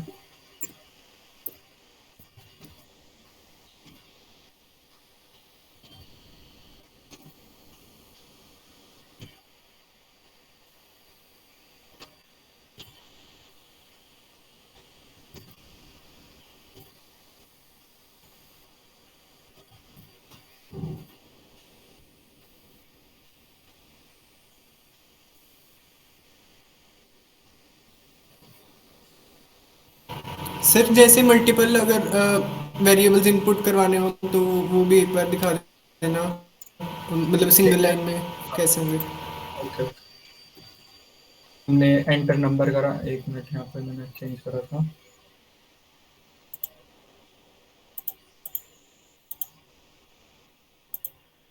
ठीक है, मैं 45 एंटर करता हूँ और नंबर हमारा प्रिंट होके आ गया, ठीक है।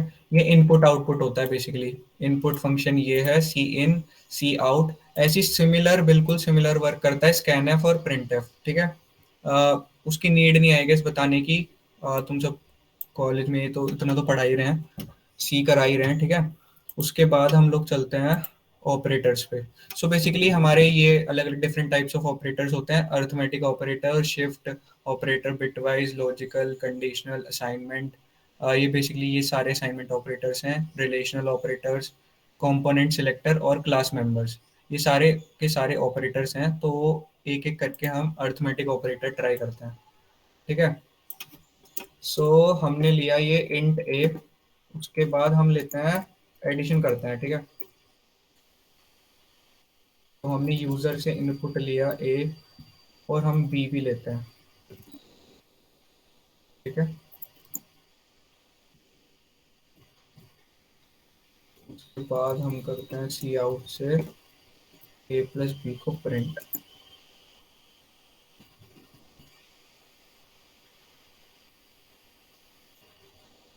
हमने डाला 4 और 5 और प्रिंट होके प्लस, इसका सम आके हो गया ये प्लस, ठीक है। आगे समझ में कोई डाउट है अभी? ठीक है, उसके बाद हम लोग yes sir, yes sir. Similar बिल्कुल ऐसी ए माइनस बी कर देंगे, ठीक है। सिमिलर ऐसी वर्क करेगा ये भी। हमने 4 लिया और प्लस 8 लिया तो -4 हो गया, हमारा प्रिंट हो गया, ठीक है। ऐसी सिमिलर वर्क करेगा हमारा मल्टीप्लिकेशन। हमने 7 8 लिया और हमने लिया 7, 56 आ गया, ठीक है। और ऐसे सिमिलर वर्क करता है हमारा डिवीजन ऑपरेटर। एक मिनट, एक मिनट, लाइन आ गया, ठीक है।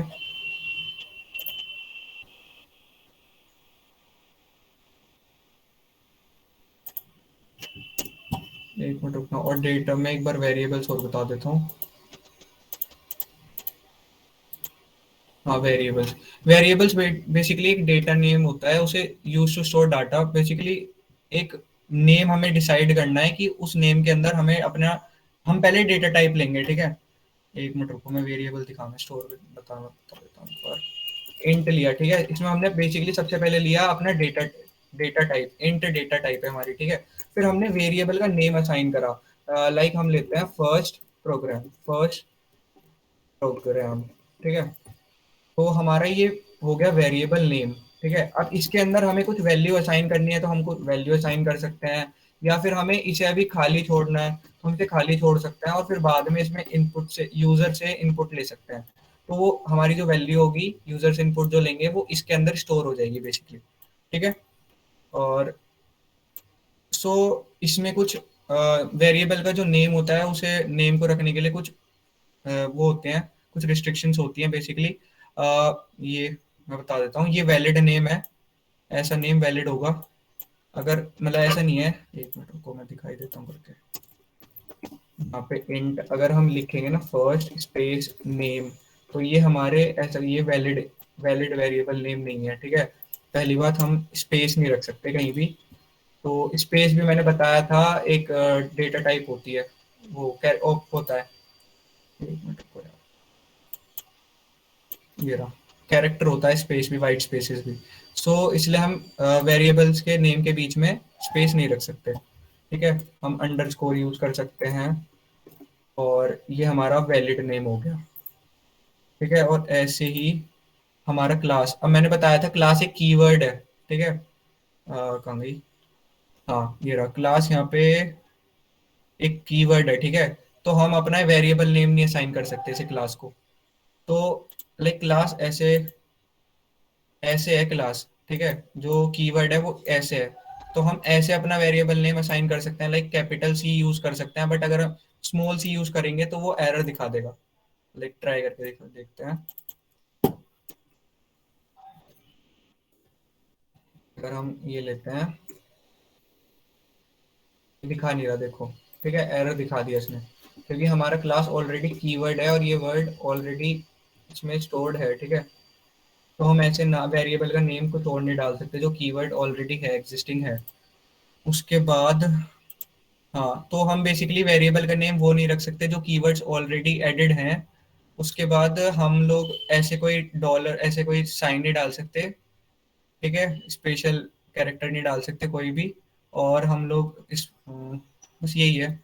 और हाँ, हम लोग अंडरस्कोर से नेम स्टार्ट नहीं कर सकते। हम लोग अंडरस्कोर से नेम स्टार्ट नहीं कर सकते, ये एरर शो कर देगा,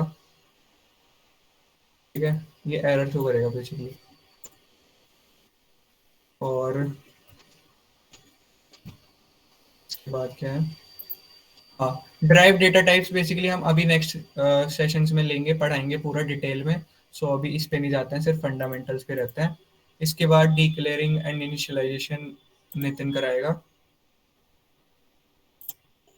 अभी कोई डाउट है? अभी कोई डाउट है तो वो पूछ लो।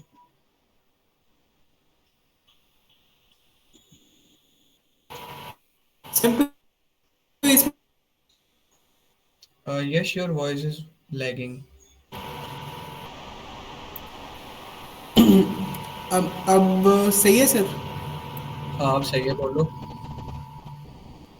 हाँ जी, तो सर एस्केप कैरेक्टर जो होते हैं वो अगर कोड्स के अंदर डालेंगे तो वो चल जाएंगे या नहीं चलेंगे? स्केप कैरेक्टर्स, स्केप कैरेक्टर्स मतलब कैसे, मैं हाँ समझा जी नहीं। सर, वो जो बैकस्लैश एन जैसे backslash t backslash. Backslash n use करेंगे ना हम लोग, तो वो स्पेस के लिए होता है बेसिकली, तो वो तो नहीं चलेगा। मैंने कि हम लोग इसको अगर हम लोग स्ट्रिंग्स में जैसे हम लोग जब सी आउट करते हैं और हमने एक string C okay out sir. Hello world करके, तो उसके हम लोग जब बैकस्लैश एन करके, बहुत सारे हम लोगों के कैरेक्टर्स होते हैं, बैकस्लैश एन होता है, टी होता है, तो ये लोग बैकस्लैश यहाँ पे बता देता है मतलब कंपाइलर को यहाँ पे इसका काम क्या है। तो एन की वजह से एंड ऑफ लाइन होता है, तो वो जो हम लोग एंडल लिख रहे हैं वो बैकस्लैश एन कैरेक्टर से वो उसको प्रिंट नहीं करेगा, उसको पता चल जाएगा कि ये कैरेक्टर जो रिटर्न स्पेस है, तो वो अपने आप ही नेक्स्ट लाइन पे आ जाएगा। और जैसे ही इसमें बैकस्लैश टी हो गया, तो जैसे ही बैकस्लैश देखेगा फिर टी देखेगा, उसको पता चलेगा अच्छा ये टैब का है, तो वो उतनी स्पेस एक में उसको छोड़ देगा। और हम लोगों का नॉर्मल हम लोग फिर लिख नहीं सकते, स्ट्रिंग के अंदर वो काम करता है अपना। Any more doubt? Okay sir.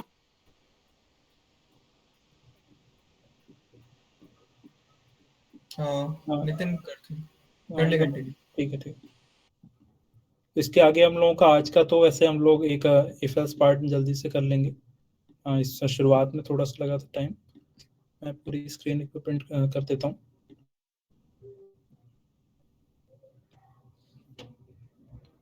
Clear है ना गाइस अभी तक जो पढ़ा है? कोई भी डाउट हो तो पूछ लो।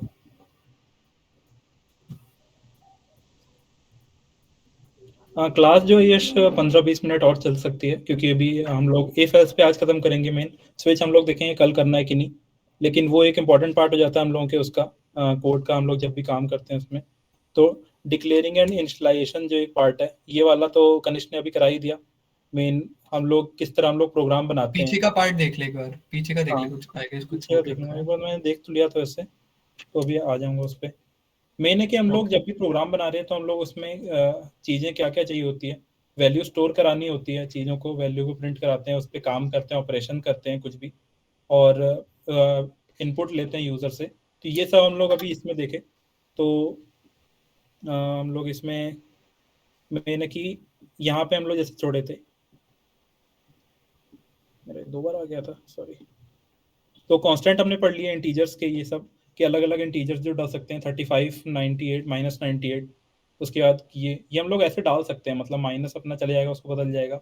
ये अगर एल और यू जो देखोगे, ये नंबर के बाद लिखने से पता चलता है कि ये एल और यू क्या है। जब भी हम लोग इन डाटा टाइप की भी बात कर रहे थे, तो इन डाटा टाइप के पीछे यहाँ पे कीवर्ड्स हम लोग लगा सकते हैं कि अनसाइंड होते हैं, साइंड जो मतलब इसको यहाँ से अगर मैं बताऊँ, इन डाटा टाइप जो होता है हर किसी का, जैसे हम लोग जब वैल्यू स्टोर करा रहे हैं ना डाटा टाइप में, तो एक रिक्वायर्ड सेट वो बिट्स बाइट्स होते हैं जितना वो स्पेस लेता है एंड, कि हम लोग इसमें वैल्यू जो डालेंगे एंड जो है ऐसा जो डाटा टाइप वेरिएबल होगा।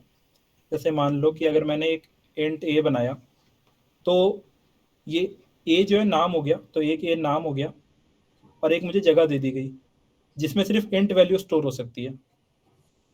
तो इसके लिए मुझे पास जो जगह दी गई वो इसके हिसाब से दी गई, जैसे अभी 4 बाइट्स होता है इंट के लिए रिक्वायर्ड, तो इतनी जगह दे दी गई। अब इतने जगह में कितनी वैल्यू स्टोर हो सकती है ये हम लोगों का होगा। तो -32,767 से लेके 32,768 प्लस में यहाँ तक हम लोग स्टोर कर सकते हैं किसी भी इंट वैल्यू में। तो अगर मैं इंट में अगर करा दूंगा, अगर मान लो अगर ये देखो वो कहाँ गया, मैंने अगर कर लिया इंट ABC में 40,000 ला दिया मैंने, और मैंने कर दिया सी आउट ABC।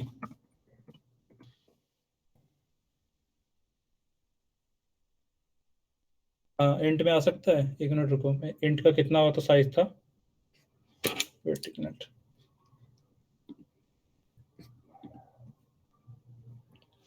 मेन है कि मैंने सी आउट कराने में हुआ होगा कुछ, तो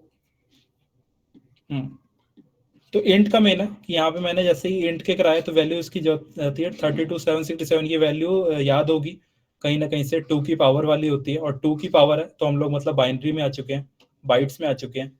तो ये हम लोगों का मेन काम है कि हम लोग जितनी बाइट्स हम लोगों को लग रही है उसके हिसाब से हम लोगों को वैल्यू यहाँ पे मिल रही है 32,768 तक।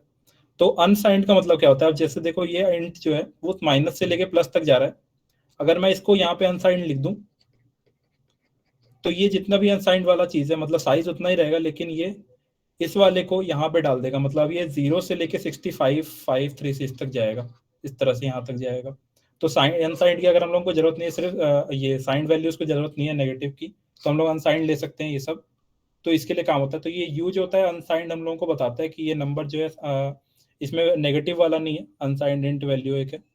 एल वैसे ही बताता है लॉन्ग, तो अगर इंट जो है अगर उसमें मैं छोटी वैल्यूज डालूंगा, जैसे अभी करोगे जब कॉम्पिटिटिव प्रोग्राम में वो करोगे उसमें सबसे ज़्यादा दिखेगा, क्योंकि उसमें वो बोल देंगे कि तुम्हारे पास इनपुट जो है वो 10 की पावर 10, 11, 12 भी हो सकते हैं, 9 में भी फर्क पड़ जाता है।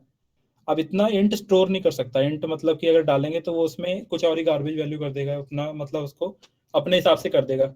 मान लो 3768 के बाद मैंने डाल दिया तो वापस इसको इधर ही घुमा के ले आएगा और माइनस में वो डाल देगा जितना भी उसको करना होगा। तो जो इंट की ये अपने होता है, तो हम लोग लॉन्ग लेते हैं, हम लोग इंट के पीछे अगर लॉन्ग ले लेंगे, अब क्या होता है जो इसका साइज हो गया या बड़ा हो जाएगा इसमें, और हम लोग इसमें ज्यादातर वैल्यूज रख सकते हैं, इसमें 10 की पावर हम लोग कितने तक जा सकते हैं, लॉन्ग में तो बहुत ही ज्यादा जा सकते हैं हम लोग इसमें लेके। तो ये एक अच्छा चीज होता है, इंट में भी हम लोग बहुत ज्यादा जा ही सकते हैं, लेकिन 10 की पावर 9 होता ही है शायद वैसे उसका। तो ये स्पेसिफाई करता है कि नंबर जो हम लोगों का लॉन्ग इंटीजर है, और किसी भी के आगे लगा सकते हैं हम लोग, फ्लोट के आगे भी हम लोग लगा सकते हैं, तो ये हम लोग स्पेसिफाई करते हैं। कैरेक्टर्स हमने पढ़ लिया, रियल फ्लोट हम लोग देख लिए। ये वाला एक जो चीज़ है E4, ये भी हम लोगों को साइंटिफिक नोटेशन में हम लोगों ने देखी है कि किसी अगर मैं वैल्यू को लिख दूं फ्लोट ABC को अगर मैं 5.62 E3 कर दूंगा तो क्या देगा, 5620 अपना इनपुट करेगा, क्योंकि उसमें स्टोर हो गया कि E3 का मतलब क्या हो गया 10 की पावर 3, ये जो साइंटिफिक नोटेशन अपनी होती है 5.62 इंटू 10 की पावर 3, इसमें मैं -3 भी कर सकता हूँ, तब भी इसमें उस हिसाब से दे देगा 0.00562। तो ये हम लोगों का मेन है कि हम लोग इसमें इस तरह से लिख सकते हैं फ्लोटिंग वैल्यूज में।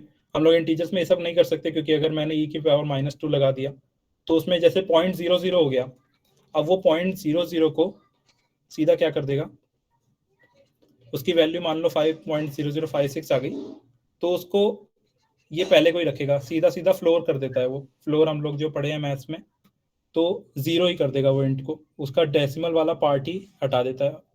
तो इसीलिए हम लोग ये सब चीज़ें इसमें ज़्यादा साइंस नहीं बनाते। अगर मैं 56 E2 कर दूं तब ठीक है, इंटीजर में वो भी हो जाएगा। बाकी स्ट्रिंग अपने कैरेक्टर्स के अपने वो होते हैं कि अगर एक कैरेक्टर यहाँ पे स्ट्रिंग जो है एरे ऑफ कैरेक्टर्स हो जाता है, एरे हम लोग बाद में अभी कल हम लोगों का पढ़ना है, तो स्ट्रिंग हम लोगों का ठीक है। ऑपरेटर्स वाला जैसे जैसे यूज होगा हम लोग आएंगे उसके ऊपर, ऑपरेटर्स वाला एक बार बाद में रखूंगा अगर मैं यहाँ से पीछे हो जाऊँ तो। वेरिएबल्स हो गया और डिक्लेरेशन हो गया, ये दो चीज़ें, एक है फॉर्मेटिंग आउटपुट वाला चीज़ हो जाता है कि सेट विड्थ और सेट प्रिसीजन। तो सेट विड्थ क्या करता है, मान लो कि अगर आपको कोई भी प्रिंट कराना है, मान लो 56 प्रिंट कराना है, 237 प्रिंट कराना है, 5460 प्रिंट कराना है, 30। तो ये जब प्रिंट होगा तो इस तरह से होगा, 56 हो गया, 237 हो गया, 5430 हो गया। और अगर मुझे चाहिए कि अगर ये यहाँ पे कभी कभी जरूरत पड़ती है कि एक ही मुझे लाइन में चाहिए होता है एक साथ में, तो सेट्स विथ क्या करता है, अगर मैं किसी को भी सी आउट कर रहा हूँ, कोई भी चीज सी आउट कर रहा हूँ, मान लो 56 से सी आउट कर रहा हूँ, तो सेट विथ एक फंक्शन है जिसके अंदर मैं एक नंबर ऑफ विथ डाल दूंगा, जैसे मैं 5 डाल दूंगा, तो उससे क्या होगा, वो मेरे जो भी मैं प्रिंट कर रहा हूँ उसको उतनी जगह असाइन कर देगा और लास्ट में उसको प्रिंट करेगा, जैसे कि उसको उतने जगह उसने असाइन कर दी, उसके लिए ये ब्लॉक छोड़ दिया। तो 5 का ब्लॉक जिसमें लास्ट में 5 आ रहा है, अब क्या होगा, जैसे मैंने 5 ये तो 5 मैंने जगह छोड़ी, तो मैं अगर कोई भी सी आउट कराता हूँ और उससे पहले लिख देता हूँ सेट विड्थ 5, तो उसको पहले उतनी जगह हो जाएगी सेट विड्थ, और उसके बाद कुछ भी मैं प्रिंट करा देता हूँ, 56 प्रिंट करा दिया, तो वो इसके राइट से प्रिंट हो जाएगा। अगर उसी में 237 प्रिंट करा दिया तो इस तरह प्रिंट हो जाएगा। ठीक है, मतलब मैं डाल देता हूँ, अगर मैं सेट विड्थ डाल दूँ, अगर मैं इसको 5 डाल दूँ और उसके आगे 56 और पता नहीं एन के साथ चलेगा कि नहीं,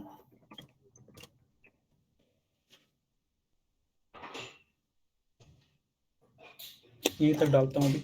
और सेट फिट क्यों नहीं आया, क्योंकि हम लोगों के ये इसकी फाइल अलग होती है, IO मैन IP, तो यहाँ पे हम लोगों की ये फाइल जो होती है, ये वाली फाइल में इस सेट फिट का, सेट प्रिसीजन का जो हम लोग आगे पढ़ेंगे उसकी होती है। इसकी स्लाइड हम लोग ज़्यादा प्रोवाइड कर दें वो ज़्यादा सही रहेगा। इसमें अब क्या होगा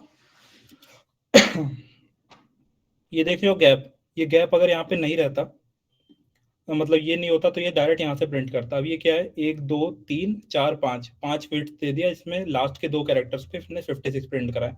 तो ये अच्छा रहता है अगर चीज़ों को एक साइड पे रखना है अपना जस्टिफाई करने में, और इसको अपना सर्च कर सकते हैं। सेट प्रिसीजन का काम जो होता है यहाँ पे वो हो जाता है कि हम लोगों को कितने वो रखने हैं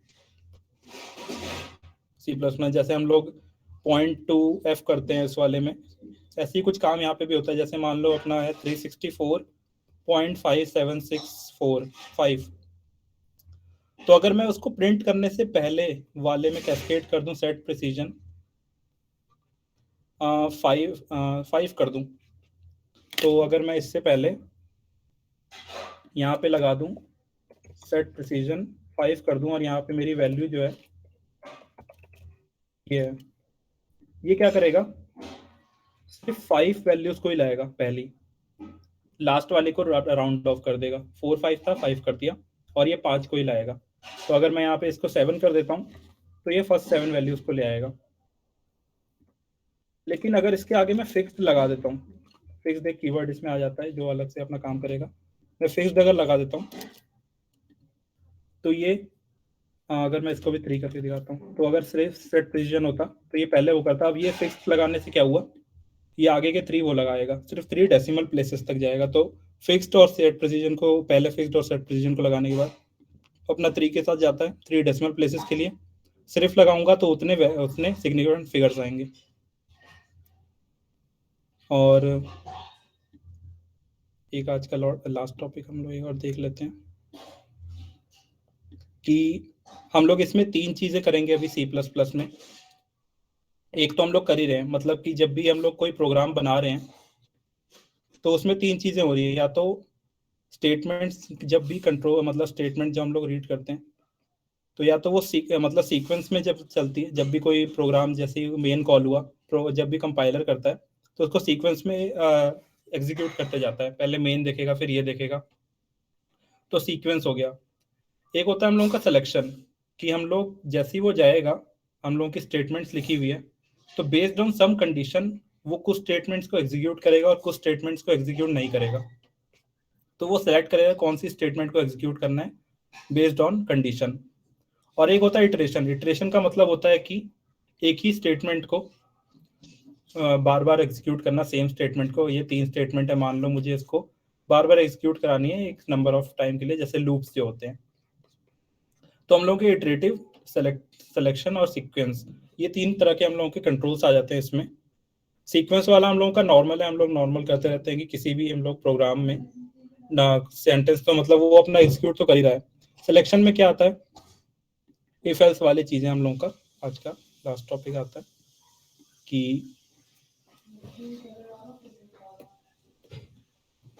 इफ एल्स वाली स्टेटमेंट हम लोगों को कुछ भी चाहिए कि हम लोगों को चीजें यहाँ पे किसी कंडीशन के बेस्ड में हम लोगों को कुछ काम करना है। मान लो हम लोगों के पास दो वैल्यूज हैं, दो मैंने वैल्यूज ले ली मैंने, int b is equal to 6 ले लिया। अब कंडीशन हम लोगों की ये चाहिए कि अगर 5 लेस देन 6 हुआ, ए लेस देन बी हुआ, तो मैंने तो पहले ही बता रखी है मैंने कि अगर यूजर इनपुट करेगा अगर ए लेस देन बी हुआ तो सी आउट कर दो कि ए स्मॉलर है, अगर बी ग्रेटर हुआ तो सी आउट करो कि ए ये बी ग्रेटर है स्मॉलर है, अगर बी स्मॉलर हुआ तो अगर ए इज लेस देन बी तो ए स्मॉलर हुआ, अगर नहीं है तो बी स्मॉलर हुआ। हम लोगों को ये करना है। तो यहाँ पे इस हिसाब से हम लोगों की इफ स्टेटमेंट्स गलत चीज, तो इफ एल्स की स्टेटमेंट हम लोगों की इसमें लगती है। इसका सिंटैक्स जैसे रहता है कि मान लो हम लोगों को कोई भी कंडीशन लेनी है, किसी ने यूजर ने लिखा, मान लो हमने एक इंट लिया, इसको यहाँ दिखा, हमने कुछ भी लिया यहाँ पे एक इंट ले लिया हमने और यूजर से हम लोग इनपुट करा रहे हैं। इवन हम लोग चलो थोड़ा यूजर से इनपुट करा लेते हैं। हम लोगों को बस ये करना है कि ये इफ जो है ए, तो हमने क्या करा, इफ डाला, इसका अपना कर्ली ब्रैकेट्स आया जितने भी आप देखोगे फंक्शंस में या फिर इफ में, ये अपने ये हम लोगों के राउंड ब्रैकेट्स होते हैं और ये हम लोगों के पैरेंथेसिस हो जाते हैं जो हम लोगों को ब्लॉक डिसाइड करते हैं, वो वाला चीज ब्लॉक का तो स्कोप में आ जाता है एक अलग चीज। तो इफ कुछ अगर यहाँ पे कंडीशन है ट्रू होती है तो ये वाला ब्लॉक चलेगा, एल्स ये वाला ब्लॉक चलेगा। इस तरह का इसका सिंटैक्स होता है कि अगर मैंने मान लो इफ कर दिया, उसके राउंड ब्रैकेट में मैंने मान लो कर दिया ए इज ग्रेटर देन 5 तो सी आउट कर दो ए ग्रेटर देन 5, ये वाला चीज हो गया। और ये वाले ब्लॉक स्टेटमेंट क्या करते हैं, क्योंकि इफ जब होगा तो ये इसका ये वाला ब्लॉक काम करेगा, बस इसको डिफाइन कर देगा, इसके अंदर का इफ के अंदर का ही ये वाले स्टेटमेंट्स पास होगी। तो ये क्या करेगा, सबसे पहले वो पहले इंट ए करेगा कंपाइलर, फिर इनपुट लेगा, फिर जैसे ही उसको इफ की स्टेटमेंट मिलेगी वो कंडीशन चेक करेगा कि क्या ए ग्रेटर देन 5 है, अगर 5 है तो सी आउट कर देगा, और अगर 5 नहीं हुई तो क्या करेगा, तो वो इस वाले स्टेटमेंट को वो ही नहीं करेगा, ध्यान ही नहीं देगा, आगे चले जाएगा क्या करने के लिए, या तो एल्स ढूंढने जाएगा, एल्स नहीं मिला तो अलग चीज है। तो यहाँ पे हम लोग की स्टेटमेंट हम लोग पहले इफ ही देख लेते हैं कि कोई कंडीशन अगर वो ट्रू हुई तो अंदर की स्टेटमेंट लेगा, नहीं तो वो उसको छोड़ देगा, वो उतने को वही नहीं करेगा।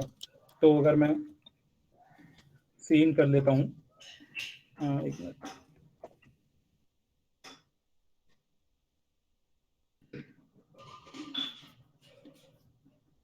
तो मैंने अगर कोई इनपुट कर लिया, मान लो 7 इनपुट करा तो ए ग्रेटर देन आ गया, और अगर मैं वापस चला के 2 कर देता हूँ तो प्रोग्राम खत्म हो गया, उसने उस स्टेटमेंट को देखा ही नहीं। ए लेस देन 2 था, उसकी कंडीशन फॉल्स हो गई, उसने बोला ए नॉट लेस देन ये, तो उसने ध्यान ही नहीं दिया। तो ये हम लोगों का इफ स्टेटमेंट हो जाता है। और इफ के साथ हमेशा हमेशा भी नहीं, या फिर एल्स हो जाता है कि हम लोग करते हैं अगर इफ ये तो एल्स ये, हम लोग का जब भी यूज पड़ता है कि अगर ग्रेटर देन ये हुआ तो हम लोग ये चलाएंगे, अगर नहीं हुआ तो हम लोग अलग अलग चलाएंगे। बहुत सारी चीजें होती है, हम लोग या तो देखते हैं कि अगर ये हुआ तो करना, कि अगर इफ कंडीशन तो ये होना चाहिए, या फिर दूसरा होता है कि अगर इफ ये कंडीशन तो ये करो, एल्स ये करो। ये दो कंडीशन वाली हो गई। और एक तीसरे तरह का हम लोग अलग से पढ़ेंगे कि इफ एक कंडीशन अगर होता है तो ये करना चाहिए। हम लोगों को 3 कंडीशन है मान लो, तो वो तो हम लोगों के आगे आएंगे, एल्स इफ में करेंगे, उसके लिए हम लोगों के पास ज़्यादा टाइम नहीं है।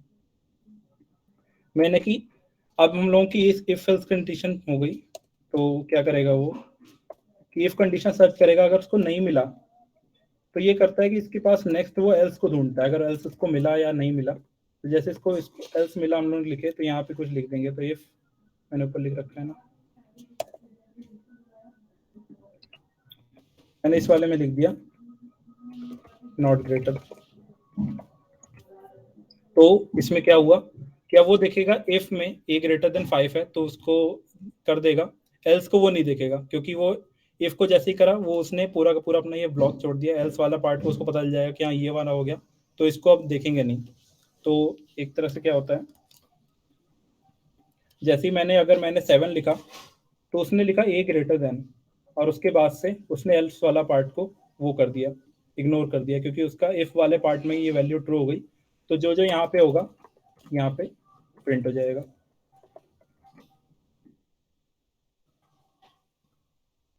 और उसके बाद अगर हम लोगों की वैल्यू अगर वो दूसरी हुई, जैसे मान लो ए लेस देन हुआ, तो वो इसको स्किप कर देगा, फिर नेक्स्ट एल्स ढूंढेगा और सी आउट कर देगा। अगर मान लो अगर मुझे ये नहीं मिला तो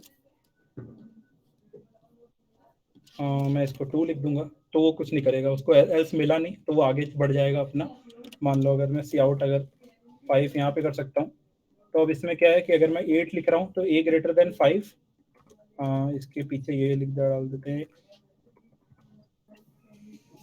तो अगर मैं 7 लिख रहा हूँ तो क्या हो रहा है, यहाँ पे कंडीशन चेक कर रहा है, ग्रेटर देन 5 है, अंदर की स्टेटमेंट एग्जीक्यूट कर रहा है, ढूंढा उसने एल्स है कि नहीं है, नहीं मिला, फिर ये नॉर्मल अपना प्रोग्राम चलने लग गया, सी आउट अपना नॉर्मल चलने लग गया 5 के नीचे, ये 5 इसका था, प्रिंट करा, नीचे कर दिया।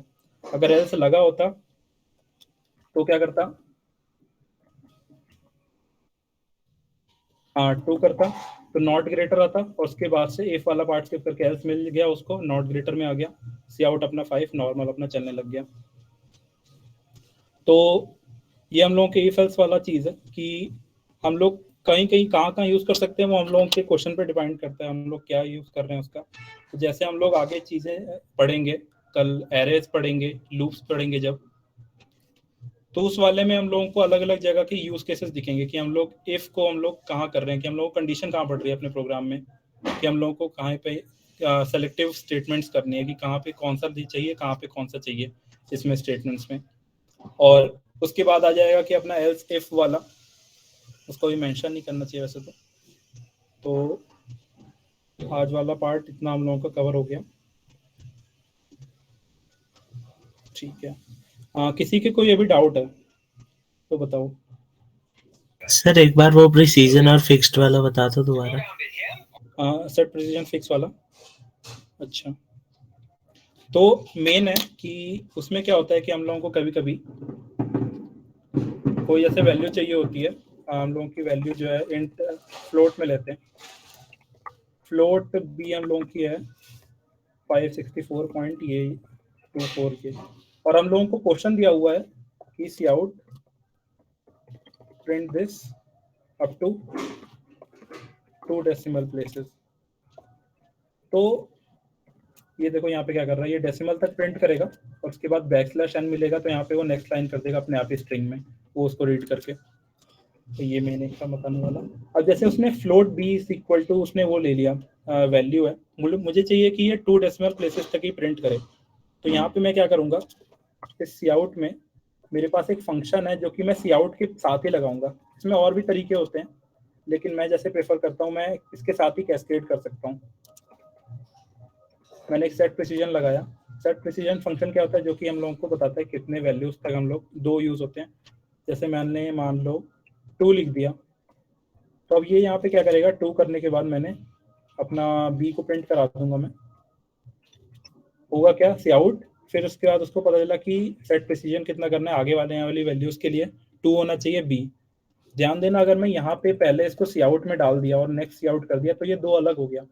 नेक्स्ट सी आउट में उसको फर्क नहीं पड़ेगा, यहाँ पे मैंने जैसे ही ब्रेक प्रिंट करूंगा इस पे कोई इफेक्ट नहीं पड़ना चाहिए।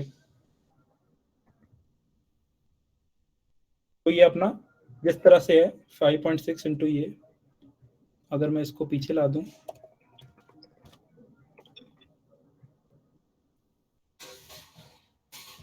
रिटर्न 0 छोड़ देते हैं अभी के लिए। तो यहाँ पे क्या हुआ कि इसने सेट प्रिसीजन जैसे ही अपने आगे आने वाली वैल्यू के लिए सेट प्रिसाइज करा, इसने क्या कर रखा 5.6 e + 02। इससे मतलब क्या हुआ, क्योंकि मेरी वैल्यू जो है ये 564 पॉइंट ये था। जैसे मैंने 2 करा, इसने कहा कि मुझे 2 वैल्यू तक ही चाहिए, तो मैंने फ्लोट करा था ना, हाँ, तो इसने इसको वो वाले फॉर्म में ला दिया 5.6 इंटू प्लस 02, तो इसका मतलब क्या हो गया 564, और 10 की पावर क्या होता है, ये -2 होता है। तो अगर मुझे यहाँ पे मान लो सेट प्रिसीजन में इसके कर दूं 5, 2 वाले पे मैंने कभी देखा नहीं कि अगर मैं कम रखूंगा तो क्या होगा। तो यहाँ पे ही क्या करेगा कि मैंने 5 करा तो मुझे 5 डेसिमल प्लेसेस 5 वैल्यूज दे देगा सेट प्रिसीजन कि यहाँ 5 नंबर्स अपने सिग्निफिकेंट इंटीजर्स प्रिंट करा देगा इस पे बी के साथ। इसको अगर मुझे चाहिए कि जैसे मान लो मुझे 2 डेसिमल प्लेसेस तक चाहिए, तो मैं इसके आगे कीवर्ड लगा दूंगा फिक्स्ड। अब ये फिक्स्ड क्या काम करेगा कि 2 को डेसिमल प्लेसेस में देखेगा कि ये 2 डेसिमल प्लेसेस तक प्रिंट करेगा। मैं यहाँ पे 3 कर सकता हूँ, तो 452 तक जाएगा। इसको मैं अगर 4 कर दूं तो 4 डेसिमल प्लेसेस तक जाएगा। फिक्स 2 अगर मैं यहाँ से हटा दूंगा कैस्केड में से, तो वो 4 सिग्निफिकेंट फिगर्स को प्रिंट करेगा सिर्फ। तो ये मेरा सेट प्रिसीजन के 2 तरह के इसके केस हो गए कि एक में अगर हम लोग डायरेक्ट अगर पीछे लगाएंगे तो वो उसके इतने सिग्निफिकेंट फिगर्स प्रिंट करेगा, फिक्स्ड के साथ लगाएंगे तो उसके हिसाब से उतने डेसिमल प्लेसेस को प्रिंट करेगा। सेट विड्थ का क्या हो गया कि मान लो मुझे अगर ये करना है, अगर मैं सेट विड्थ लिख दूं, एक बार सब में ये करते हैं,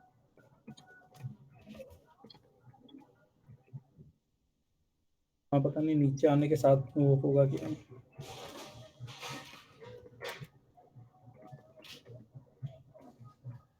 शायद वो अपने अलग अलग में जाए।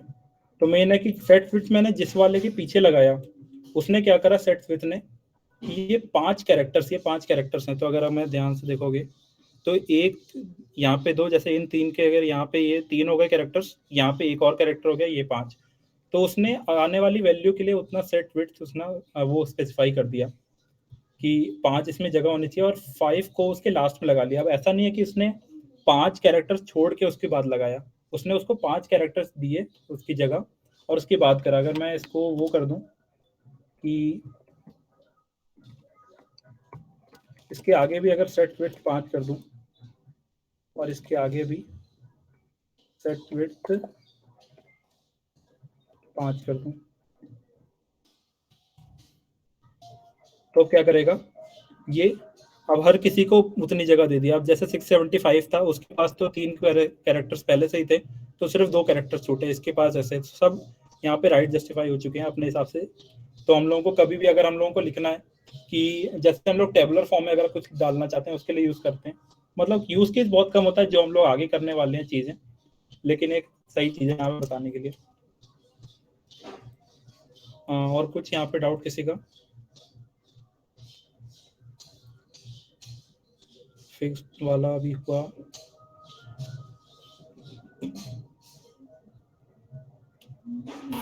हेलो। हाँ बोलो। सर, तो जैसे ये सी आउट और सी इन भी फंक्शन ही है या मतलब कुछ और चीज है? जैसे सी में तो प्रिंट और स्कैन फंक्शन ही है, वो कहीं ना कहीं डिफाइंड है। हाँ, तो इसमें भी वैसे ये सी इन सी आउट फंक्शन है या कोई और चीज है? फंक्शन मतलब एक तरह से फंक्शन का अगर हम लोग डायरेक्ट देखेंगे तो हम लोगों को पता तो नहीं चलेगा कि हाँ ये दिखता तो ऐसा एक तरह से है नहीं। मेन है कि यस सर, वही। आईओ स्ट्रीम में इस तरह से डिफाइन करा हुआ है कि मतलब कि इसको ऑपरेटर के साथ कि हम लोग साथ में लगाने में क्या होता है। जैसे ये ऑपरेटर जो है ना, ये ऑपरेटर वैसे राइट शिफ्ट ऑपरेटर और लेफ्ट शिफ्ट ऑपरेटर में काम देता है, ये ऑपरेटर्स वाला और डिटेल में एक बार होगा। तो इस वाले में ये दूसरे ही काम करते हैं, यहाँ बाइनरी वाले फॉर्म में काम करते हैं ये वाला ऑपरेटर, किसी भी नंबर को लेफ्ट शिफ्ट या राइट शिफ्ट में वो चीज़। लेकिन जैसे हम लोग सीन के साथ लगाते हैं तो इसका काम अपना अलग ही चेंज हो जाता है। वैल्यू सीन ने इनपुट ली ए में, तो इसकी यहाँ पे डिफाइन होती है, यहाँ पे देखने से पता चलेगा। जैसे स्कैनफ तो फिर भी वो हो जाता है कि हम लोग को समझ आ जाता है देख के कि एक फंक्शन है, लेकिन सीन का उसके डेफिनेशन पर डिपेंड करता है उसमें क्या है। और जैसे एक क्वेश्चन था कि सी आउट और सी इन क्यों मतलब ज़्यादा वो हो जाते हैं। मेन है कि प्रिंटफ में हम लोग जैसे हम लोग हमेशा बताते हैं कि हम लोग किस तरह का फॉर्मेट डालने वाले हैं। मान लो 3 चीज़ें मुझे प्रिंट करनी है, तो मैंने उसको बता दिया कि एक 5 प्रिंट कर दो, एक ए प्रिंट कर दो और एक 0.5 प्रिंट कर दो, तो उसके हिसाब से वो करेगा। हाँ, ये चलेगा। सॉरी। तो इस तरह से ये प्रिंट कर देगा। इसको मैं स्पेस दे देता हूँ। मैंने उसको बताया कि क्या चीज़ें प्रिंट करनी है। परसेंटेज डी मतलब इंटीजर हो जाता है, डेसिमल चीज़, सी मतलब कैरेक्टर और एफ मतलब फ्लोट। तो मैंने अलग अलग उसको पहले बताया कि क्या क्या प्रिंट होगी, किस तरह प्रिंट होगी, और उसके बाद मैंने वैल्यूज़ भेज दी। अगर उसको वो वैल्यू नहीं मिलेगी, अगर मान लो इसको मैंने यहाँ पे लिख दिया कि 97 लिख दिया, कोई बता सकता है 97 लिखने पे यहाँ पे क्या आना चाहिए? सर ए कैपिटल ए शायद आएगा स्मॉल ए। कैपिटल ए मतलब वो सही था कि आस्काई वैल्यू उसके हिसाब से देखेगा, लेकिन 97 स्मॉल ए होता है, 65 होता है कैपिटल ए। तो मेन है कि उसको इस कैरेक्टर के हिसाब से देखेगा कि क्या चीज़ हम लोग उसको भेज रहे हैं, क्या प्रिंट करना है, तो यहाँ पे उसके हिसाब से प्रिंट करेगा। कि अगर ये है डी है, मान लो अगर मैंने यहाँ पे 3.5 लिख दिया होता, तो अब यहाँ पे क्या करेगा? 3 हाँ, 3 यहाँ पे वैसे करा नहीं, उसको डबल मिला। वार्निंग उसने एक तरह से दी, उसने उसको ध्यान ही नहीं दिया कि हाँ मतलब 0 डायरेक्ट प्रिंट कर दिया।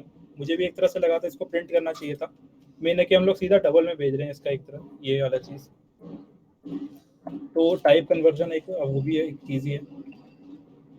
और तो ये मेन है कि हम लोग प्रिंट में बता रहे हैं, मैं स्पीड का बता रहा था ना, लेकिन हम लोग सी आउट जब कर रहे हैं तो हम लोग उसको बता नहीं रहे कि हम लोग क्या प्रिंट कर रहे हैं। तो मतलब कि सी आउट हमारे लिए उन सब चीज़ों को देख रहा है कि वो क्या चीज़ है, उसको मतलब मैच कर रहा है। तो सी आउट की जो अंदर की चीज़ें होती है वो ज़्यादा मतलब उसमें टाइम इसलिए ज़्यादा लगता है, क्योंकि जो हम लोग यहाँ पे प्रिंट एफ को बता रहे थे वो तो पहले से ही अपना देख रहा है। और कोई डाउट किसी पे?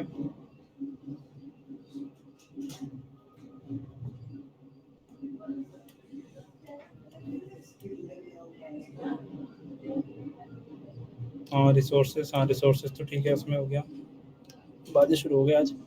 तो आज का सेशन तो हम लोग यहीं तक रखते हैं। डाउट अगर होंगे तो ग्रुप्स में हो तो ग्रुप्स में डाल दो अपने डाउट होने के लिए, ग्रुप्स में नहीं हो तो कांटेक्ट कर लेना। गाइस ट्राई करना कि डिस्कॉर्ड पे क्वेश्चंस पूछो अपने, डिस्कॉर्ड पे हाँ, और डिस्कॉर्ड टेलीग्राम पे एक्टिव रहो, ज़्यादा बेटर रहेगा, क्योंकि हम व्हाट्सएप। लोगों के लिए एक जगह पे जा सकते हैं, अलग अलग जितने भी चैनल्स जाते हैं वो सारे हेल्प कर देते हैं।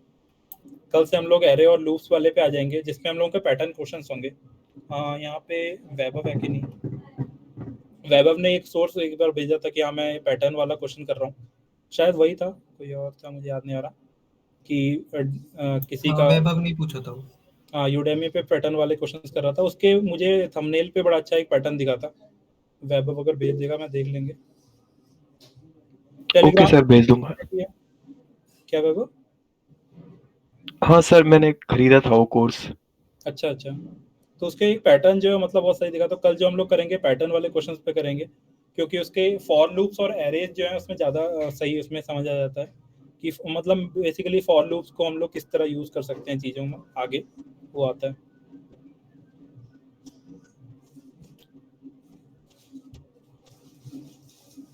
तो अगर हाँ चलेगा गाइस। हाँ, टेलीग्राम तो चलेगा, उसमें अपनी कम्युनिटी तो उसमें भी डाल सकते हो, उसमें ज़्यादा लोग हैं कम से और भी। तो डिस्कॉर्ड हो गया अपना, ये हो गया, तो यहाँ पे एक्टिव रहो गाइस अपनी एक फीडबैक, अपना एक कमेंट में फीडबैक डाल देना कि लाइक सेशंस कैसे लगे आपको, ठीक है? कोई चेंजेस चाहिए हो आपको तो बता दो यार। एक हम लोग फॉर्म शेयर कर देंगे फीडबैक का, उसके हिसाब से फिर आपको जैसा आगे इस हिसाब से कैसे चाहते हो, क्या चाहिए, तो वो सब डाल देना। मेन होता है C++ में कि हम लोगों को दोनों चीज़ देखना पड़ता है कि कोई बिगनर है यहाँ पे, कोई एकदम ही शुरू कर रहा है, और कोई है कि जो बीच में है, तो उसके हिसाब से करना पड़ता है। किसी को लगेगा बोरिंग चल रहा है, किसी को लगेगा कि अभी शुरू कर रहे हैं, लेकिन एक बार पहुँचेंगे तो उसके बाद सब कुछ एक साथ जब चीज़ें हो जाएंगी तो आफ्टर आवर मेजर्स DSA के लिए देखेंगे मेजर्स आप लोगों के मेजर्स, लेकिन आपके मार्च के बीच में है मेजर्स, अभी वैसे बहुत दूर गाइस तुम्हारे मेजर्स ज्यादा दूर हो जाएंगे, सो लाइक इतना वो नहीं कर सकते। फिर हमें वेब डेवलपमेंट अभी स्टार्ट करना है। तुम्हारे हाँ, मेजर्स के बाद development हम लोग वेब डेवलपमेंट स्टार्ट करेंगे। हाँ, तो अभी ट्राई करो कि डीएसए मतलब ये हो जाए। मेन ये नहीं कि हम लोग जो पढ़ा रहे हैं तो यही हम लोगों का पढ़ना है और मेन चीज जाएगा। ये सब इंट्रोडक्टरी सेशंस होते हैं और हम लोग अगर पूरा डेप्थ में पढ़ाएंगे तो फिर बाकी लोग क्या कराएंगे। तो 3 सेमेस्टर तो वैसे भी C++ और ये सब करना ही है। तो मेन होता है कि एक तरह इंटर कर जाएं, उसके बाद से सब कुछ हम लोगों को अपने आप करना है। रिसोर्सेज जितने होंगे वो होंगे, आगे जाके हम लोग खुद ही ढूंढ रहे होंगे चीज़ों को, अपने आप से चीज़ें करनी है, लेकिन स्टार्ट जरूर। बस एक टाइप से हम बूस्ट दे रहे हैं तुम लोगों को, हाँ फिर तुम लोग अपने आप स्टार्ट करना स्टार्ट करो। ठीक है, तो एंड करते हैं फिर ये सेशन। थैंक यू आने के लिए। थैंक यू गाइस फॉर तो ज्वाइनिंग। मिलते हैं।